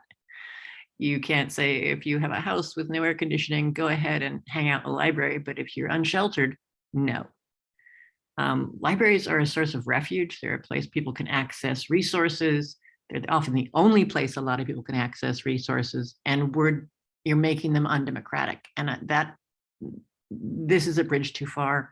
And I just have to weigh in because you're supposed to be representing the will of the Studio City stakeholders, not just certain individuals on this board. So I'm letting you know that I think this is really a bridge too far. Thanks. Not seeing any more hands from the public. Public comment is now closed. Do any board members have any comments or questions? Brandon, go ahead, please.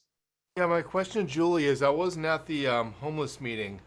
What was the vote like? Was it a close vote? May I ask? We have a small committee, so I think I think we all voted for it. Yeah. The intention of this law is not to ban people from entering a library. That is just, I think, people interpreting to the extreme. It's trying to ban encampments around the library. We do have an encampment at our Studio City library now. I've been told by the council person that it's a person resistant to housing. They're right there. I don't know that they're hurting anybody. I'm not against this person. I'm for housing. But I think that people that are saying you can't enter a library and get cool, that's absolutely not true. It is trying to prevent encampments the same way they're trying to prevent encampments around schools. And the reality of enforcement about 4118 is that when there's an encampment right now, right by Walter Reed, and I've been into this week, and I don't want to take too long because it's so late. And our council person addressed it. I spoke with Tiffany today about that.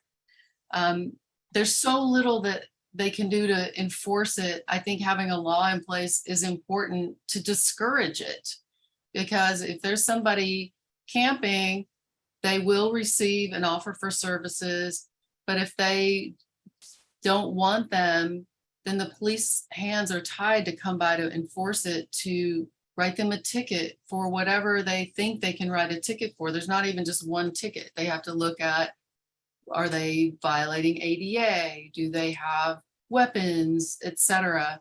It's not a standard enforcement, and it's fairly difficult to enforce. So I think, you know, if you believe that we should keep these public spaces clear of encampments, I would say you should vote for it. If and I know pushing people down the street doesn't get them a house. I understand that argument very much. And this is why I'm trying to get people to address, and our council folks to address, is there housing available if you don't want to sleep outdoors tonight? You know, I think this, you have to sort of look at what are we doing for the homeless community and what are we doing for our stakeholders who just want to go to the library with their children. So I think it's worth the discussion, and I'm going to support it. Randy, go ahead, please. Thank you, Scott. I just had a question, perhaps for Jeff, if he would know. It seems like the law does potentially, or what they're, how it apply would potentially be barring the public from a public space. Is that actually something that's enforceable? Doesn't that in fact create some legal issues? Just curious what your take is on that. Thanks. Yeah, well, a public space is also under a freeway underpass, and those have been declared off limits as well under 4118 if it's declared a special enforcement zone. Other places are also off limits if there's a loading dock, fire hydrants, if there are issues involving safety, they are automatically off limits. And then you have your special enforcement zones, which CD4 council person refuses to initiate at the city council level. So I don't think that this is going to prevent homeless people from going to the library. They just can't basically live out in front of a library or block entrances outside or set up camp in a parking lot. I mean, we have a guy out here in front of the Studio City Library who's been there for well over a year. My understanding is the individual is service resistant. So we need to, we just can't have this situation continuing. There has to be some carrot and some stick. And if people are service resistant, then there needs to be some way to encourage people to avail themselves of services, because they really should not be, it's inhumane to have them sleeping out there in the rough like that. That's just not the way to live. So if they have mental issues, we need to contact county, get some people in there with a homeless engagement team and get them services. But we just can't have people long-term for over a year and a half, storing their belongings and sleeping in public facilities that aren't meant for that. Thanks. Richard, go ahead. Thanks, Scott. I agree with Jeff Hartwick. I'm saying don't exclude people from the cool zone. I'm saying just get rid of the paraphernalia. They can be there all they want, like sit in front of the city library, they can go inside, use all the services available, but just not have their tent or alternate housing in the front of the library. I think 500 feet is too far also, but that's not, I didn't write the thing, somebody else wrote it. 500 feet is, I think, pretty far. But as far as I can see, basically, let them be there, use the library all they want as the intended purpose of the library, not as a camp out zone. Thank you.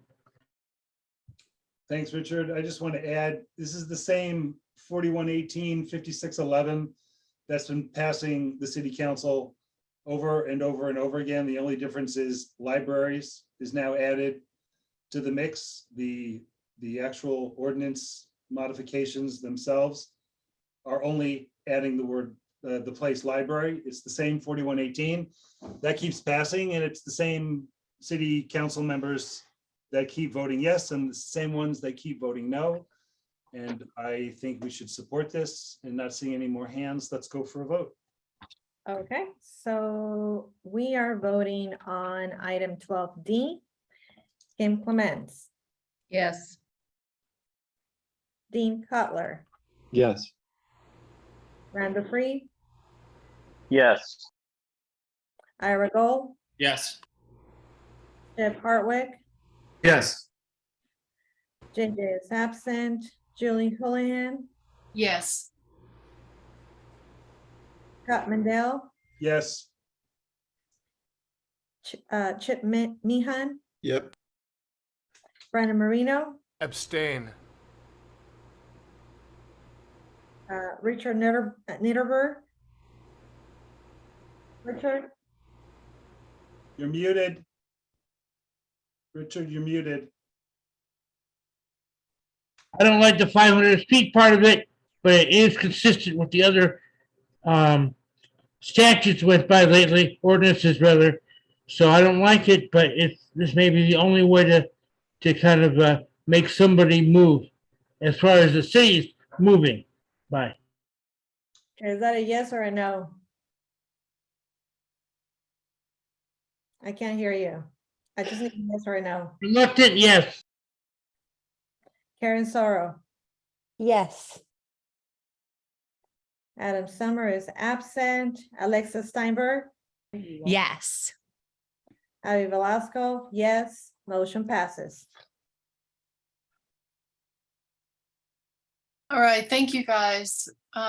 Just before I introduce this motion, I want to just say that we are still trying to do some basic field reports with, Luis is gone, but the community is very good about letting me know what's going on. And I am communicating with CD2 and CD4 about various locations where encampments and issues are popping up. And so just by way of introduction, this is a spot that is right in our committee members and our board members area. And he brought this motion forward and I wanted to support him on it. So this is our motion E involving the LADWP substation off Ventura Boulevard. And Ira, would you like to read the motion? Sure. Okay. Motion, the Studio City Neighborhood Council formally requests that the LADWP provide 24-hour security at their substation at the corner of Arch Drive and Ventura Boulevard. Unhoused individuals have been removing trash from the cans at the adjacent bus bench and spreading it over the LADWP grounds and public walkway, breaking and spreading shards of glass, vandalizing the wall and planters parallel to Ventura Boulevard, engaging in drug use, heroin, marijuana, etc., and sexual activity, harassing individuals who are utilizing the car charging station, and now camping out on the grounds in cardboard shelters. While LADWP periodically sends maintenance to clean the area, they are unable to dissuade the revolving group of individuals who are now sleeping on the property. This has become a constant nuisance, a health and safety issue, and has created a slum aesthetic for the entire neighborhood. The area promotes more criminal activity and invites more unhoused individuals to the property and neighborhood, many of whom exhibit mental health issues and have episodes either on property or in the adjacent public right-of-way. The amount of activity is increasing exponentially. We ask that the LADWP to provide 24-hour security until such time as the habitual illegal use of the property no longer occurs. We further request the LAPD and LASA and elected officials to provide the appropriate resources to assist in alleviating the situation. And with your permission, I can also show a couple pictures. It does not identify any individual in particular. Sure, go ahead. Okay, bear with me here.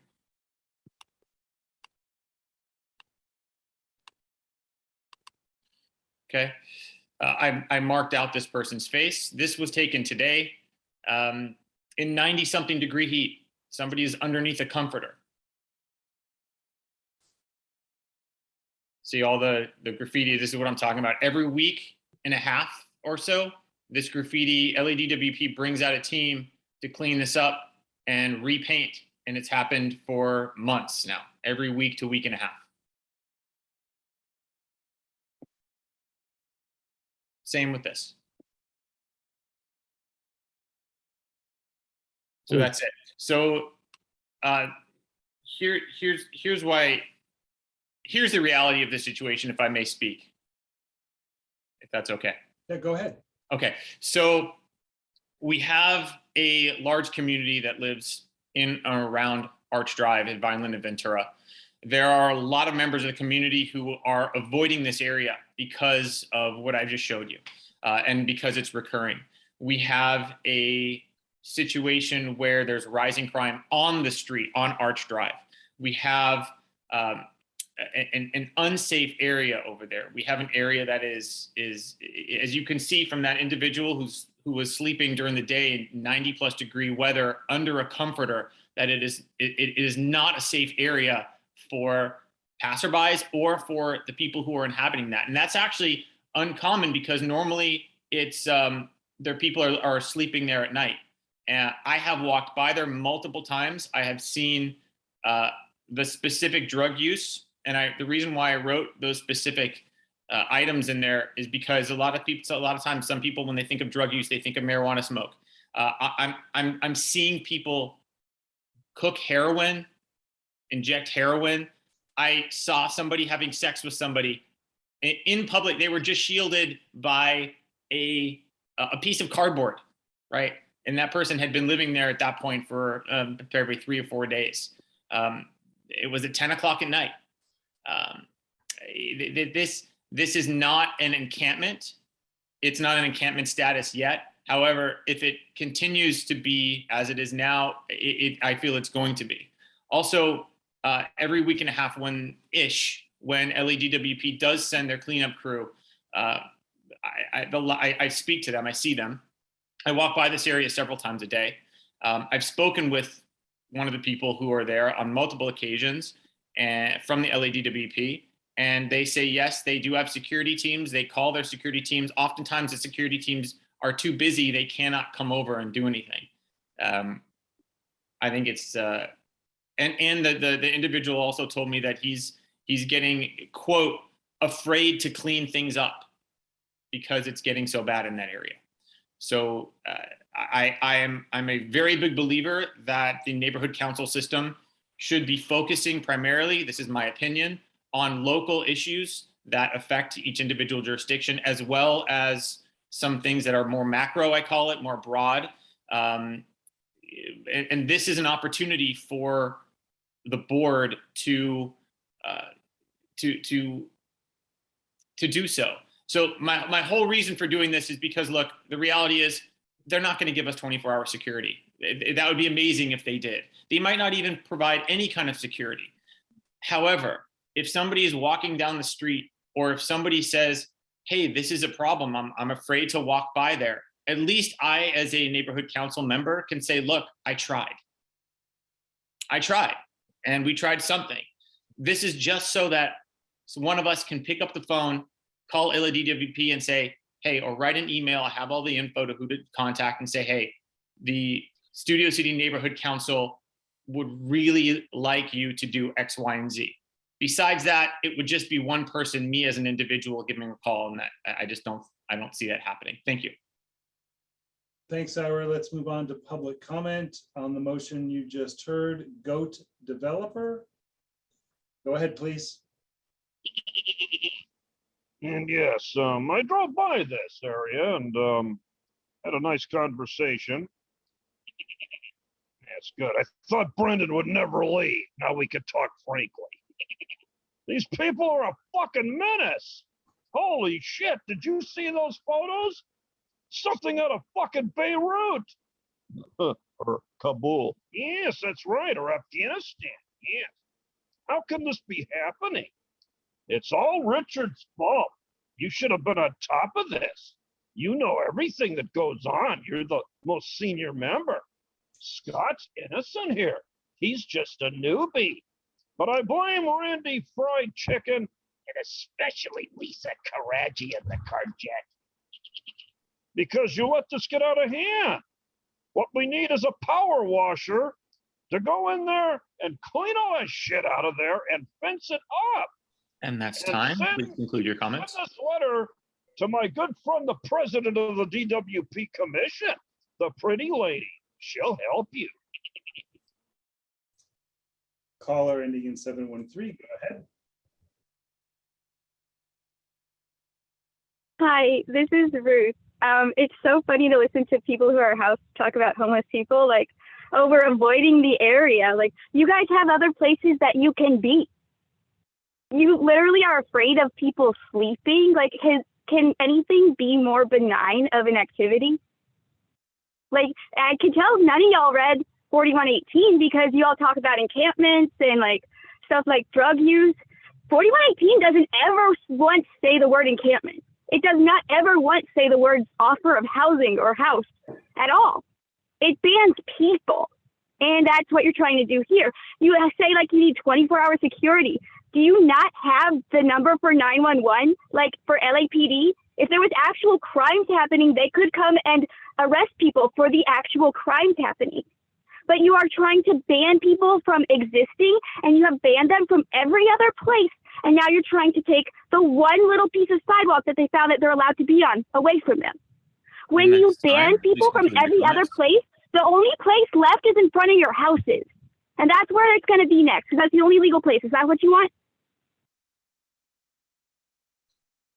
Seeing no other hands raised, public comment on this item is closed. Richard and then Chip. Yeah, if you didn't notice already, this is directly in front of the Crescent project that we talked about earlier tonight about height.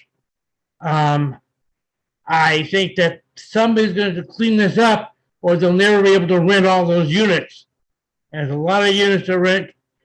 Fortunately, if you're on the other side of the street, the DWP building kind of gets in the way of the new Crescent buildings. But nonetheless, it seems to me that it really has to be fixed. But I'm not sure. But there's happened two things. They're right adjacent to each other, directly across the street. Thank you. Go ahead, Chip. Yeah, so putting on my hat of the Studio City Beautification Association, I'm on that board as well. They're one of our beds, one of our adopted sites, they refer to as the Oasis. It is on the south side of the street, sort of at the end of Arch. If you took Arch all the way south across Ventura, it's across from Marshall's. It's a pretty significant area with a lot of native stuff. We've had some huge problems with vandalism. Really since Christmas, it's gotten pretty bad. There have been hundreds of whippets, broken glass, syringes, a lot of knowing vandalism to the plants that are there. People have actually girdled the plants and done some work vandalizing the plants in a way that would kill them. So we've done what we can with the contract vendor that does the cleanup.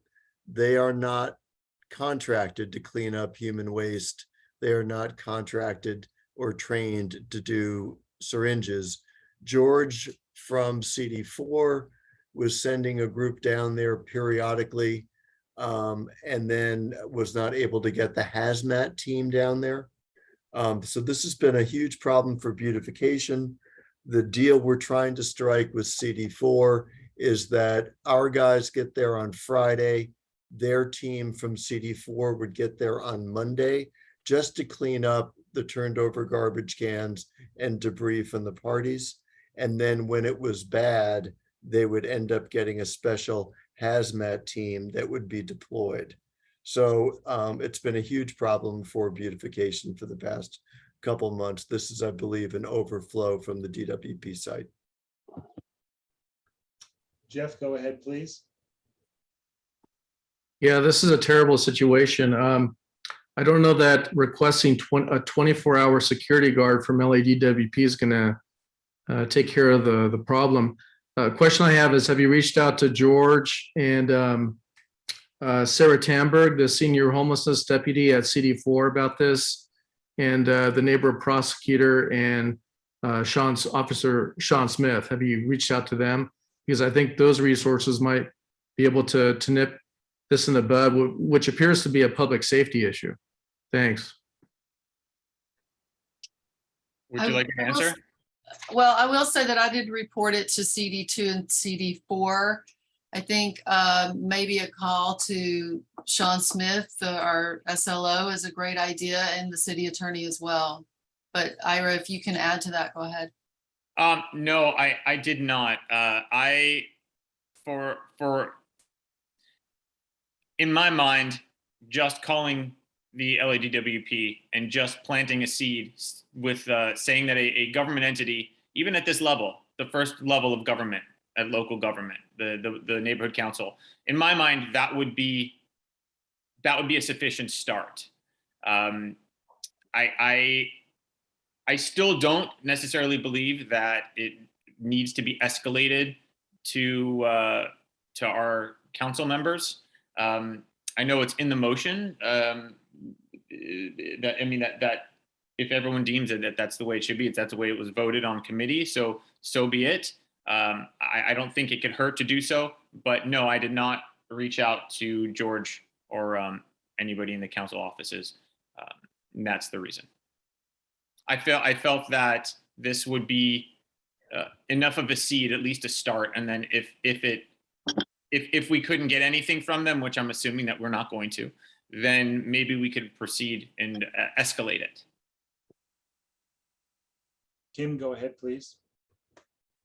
I'm surprised that I know Julie's doing a great job, by the way, of reporting any of the encampments or encampments forming. I have one over near me as well.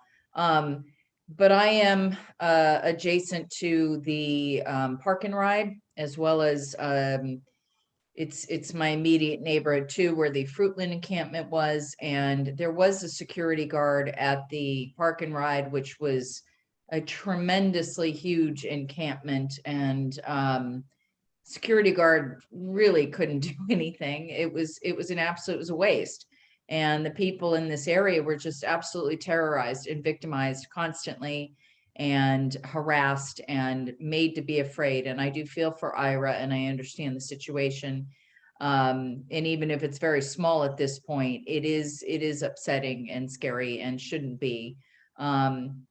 So, I mean, I'm happy to vote yes on this, to throw everything at it possible. But contrary to Ira saying not sure he wants to escalate, absolutely, let's take it where we can before it is a bigger problem. And clearly from what Chip was saying, there's quite an issue going on over there, worse than, the few that we have around at this point here and there in other places. It sounds like that's a hot spot that we need to really push on.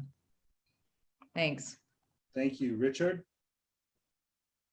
It was seeming to me we could lay a lot of this on the developers of the Crescent project and just require them to provide the security or cleanup, one way or the other, for as long as that project exists.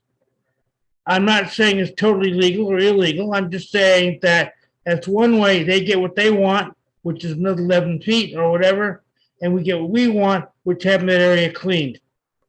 And that's basically one way of doing it. Thanks, Richard. Ira, and then Julie. Great. This will be my final comment on it. I feel like there's no negative that can come out of this, only potential positive. And I feel like it's something that we could potentially put our influence on and have a direct effect, positive effect on a local level.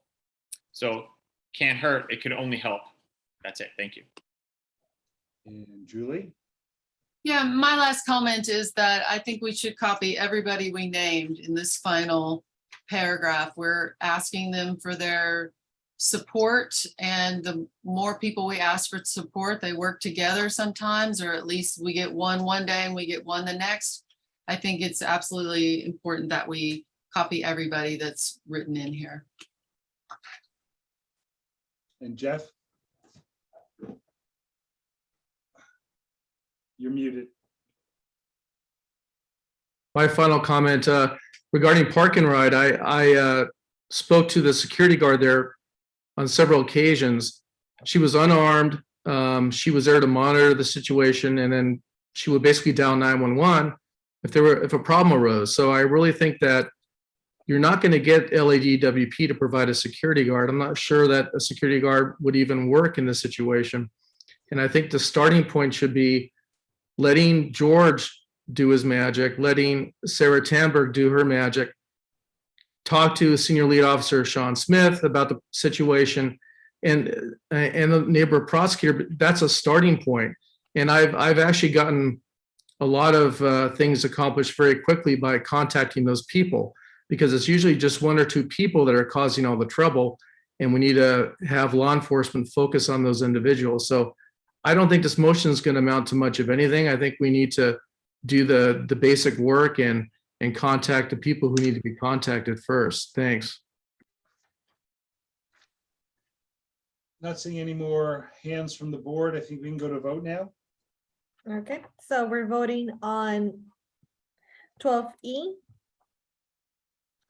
Kim Clements, Yes. Dean Cutler, Yes. Rhonda Freed, Yes. Ira Gold, Yes. Jeff Harwick, No. JJ is absent, Julie Houlihan, Yes. Scott Mendel, Yes. Chip Meehan, Yep. Brandon Marino, Yes. Richard Nitterberg, Yes. Karen Sorrow, Yes. Adam Summer is absent, Alexa Steinberg, Yes.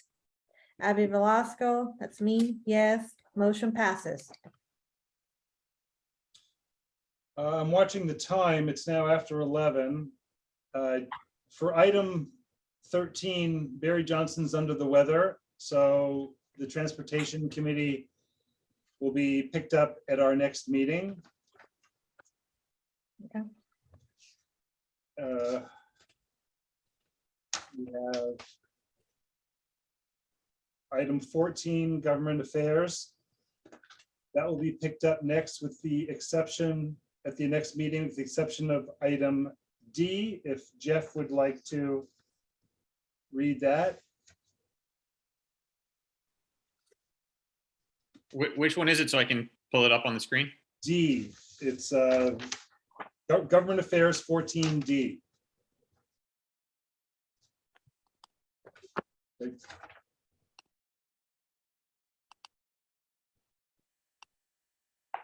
All right, then. The Board of the Studio City Neighborhood Council, SCNC, opposes Council File 22-1200-S43, Mayor Eric Garcetti's appointment of Jennifer Valdivia to the Board of Neighborhood Commissioners, Bonk, as a replacement for resigning Commissioner, I'm going to butcher this name, Quienvo Ramirez, for the term ending June 30, 2027.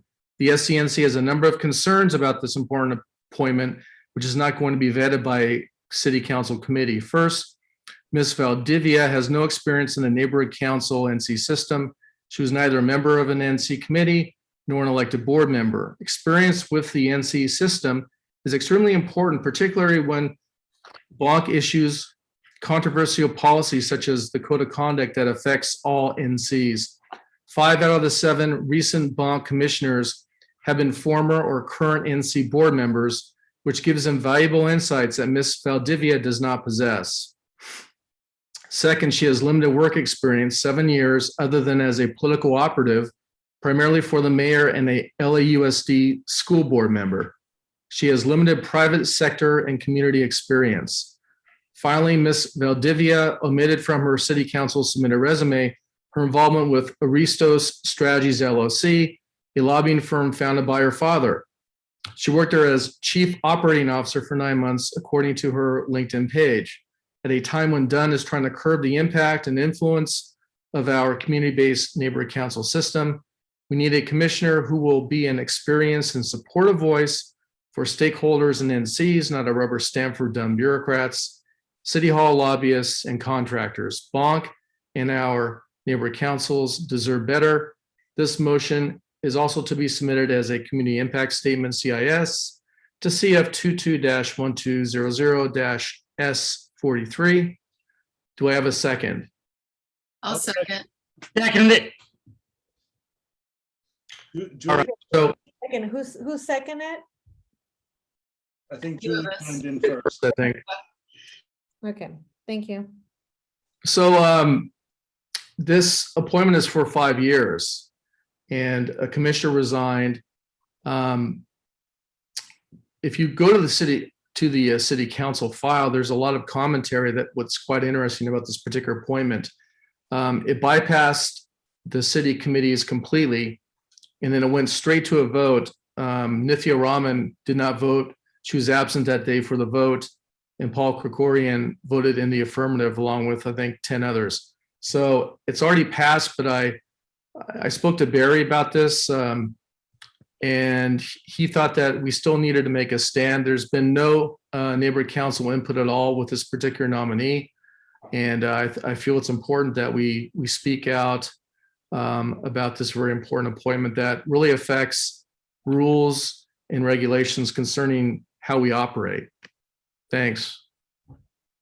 Thank you, Jeff. Moving on to public comment. If anyone from the public has a comment regarding this appointment to the Bureau to Bonk, raise your hand.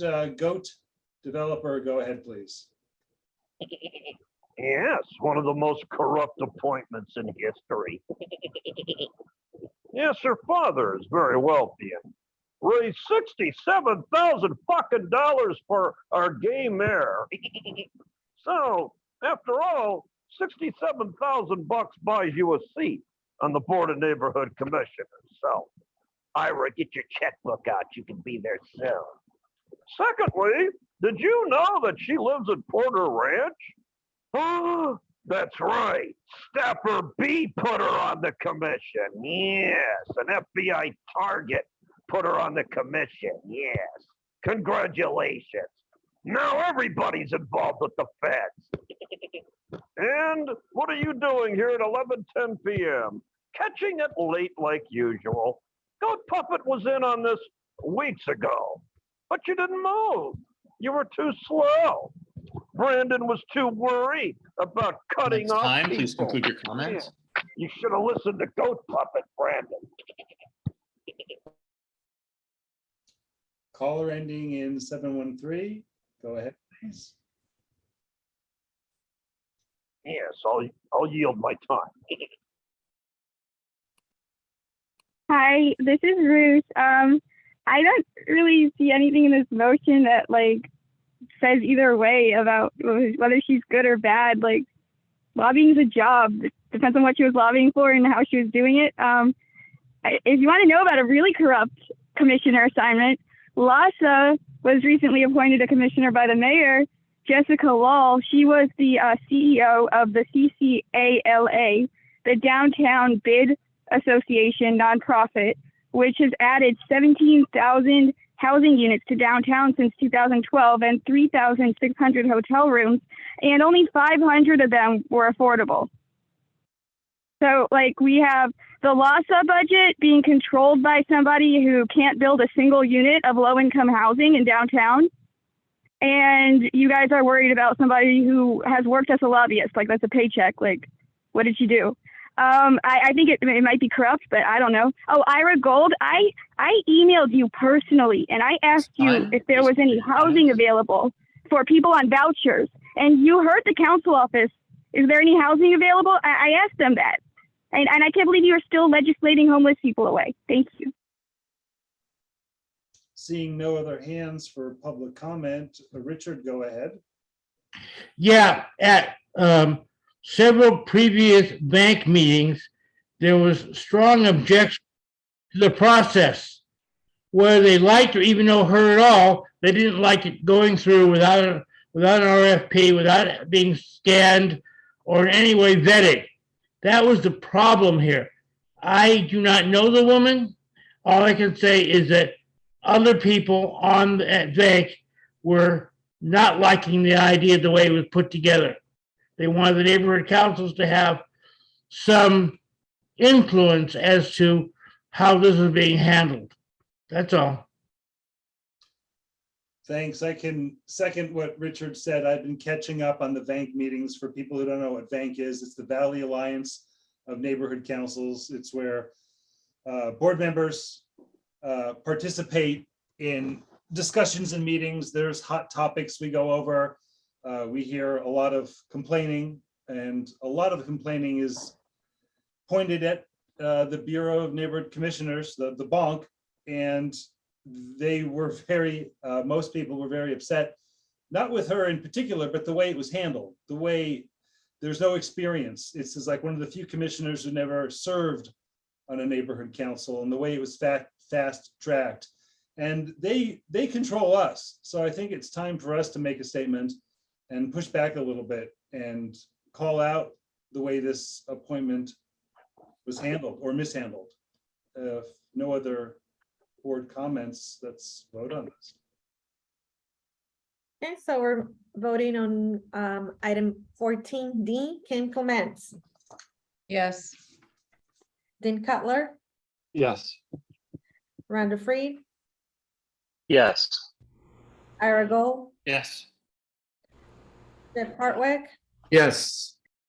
JJ is absent, Julie Houlihan, Yes.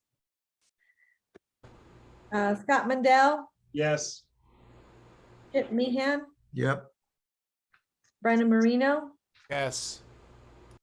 Richard Nitterberg, Yes. Karen Sorrow, I'm abstaining. Adam Summer is absent, Alexa Steinberg. Alexa, are you still here? Yes. So sorry. Yes. Okay. Avi Velasco, abstain, motion passes. Thank you, fellow board members. It's 11:15. We've lost almost all of our public attendees. Does anyone want to call for an adjournment and we can pick up the remaining agenda items at the next meeting? Or would you all like to tough it out and finish everything? We'll probably finish well after midnight, maybe 1 a.m. I'll request that adjournment, please. I'll second. Second it. Thank you. Can I get my motions front loaded at the next meeting? Absolutely. Thank you. If that gets your vote, then sure. Scott, Yes, go ahead. before I don't know if we have to vote on it or not. Are there any amendments that are time sensitive? Not that I know of. I think we got all the budget stuff ahead of time, and there shouldn't be, I mean, if there's no objections from anybody who still has business on the agenda, if there's any one particular item or a few that we want to get out of the way, if not, we'll go to public comment to make it official. We'll vote. We'll adjourn, and I'll contact everybody for a special meeting to pick up where we left off, and another special meeting for what I discussed at the beginning for the proposed wildlife ordinance as well. Hey, Scott, out of curiosity, is that special meeting for the wildlife ordinance motion, or I guess we're revisiting that motion? Is that going to be before the August 22nd deadline for public input? It's hopefully going to be within a few days. I think it's the 24th, Randy. And I just read it's the 22nd, but it's possible maybe I misread. I think it's the 22nd also. I saw it today. Oh, is it? Okay. I will poll all the board members and see when they can do this. So public comment on adjourning and picking up where we left off at the next meeting. Goat developer, go ahead, please. Yes, you're looking tired. Now, Scott looks perfectly awake. We have to know what his secret is, yes. But look at everybody else. Look how tired they look. And good Lord, Brandon looks like he's about to pass out. So in the interest of justice, I will deem this meeting adjourned at this time at 11:19 Pacific Standard Time. Aren't you kind? Yes, but if you want to continue, I'd be willing to go to 2 a.m. Why? Because I care and I'm an asshole. Caller ending in 713, do you have any public comment to make on our adjournment at this point in the agenda? Go ahead, please. Hi, yeah, okay. So like, I don't know if you heard me at the beginning, but there was a homeless person that got stabbed like 88 times here. So I don't mind staying on the phone until like 2 a.m., but I guess no one else does. Yeah, please everybody take ethics before next time. Thank you. To the board, do you want to discuss this, or can we go to a vote to adjourn and pick this up at the next meeting?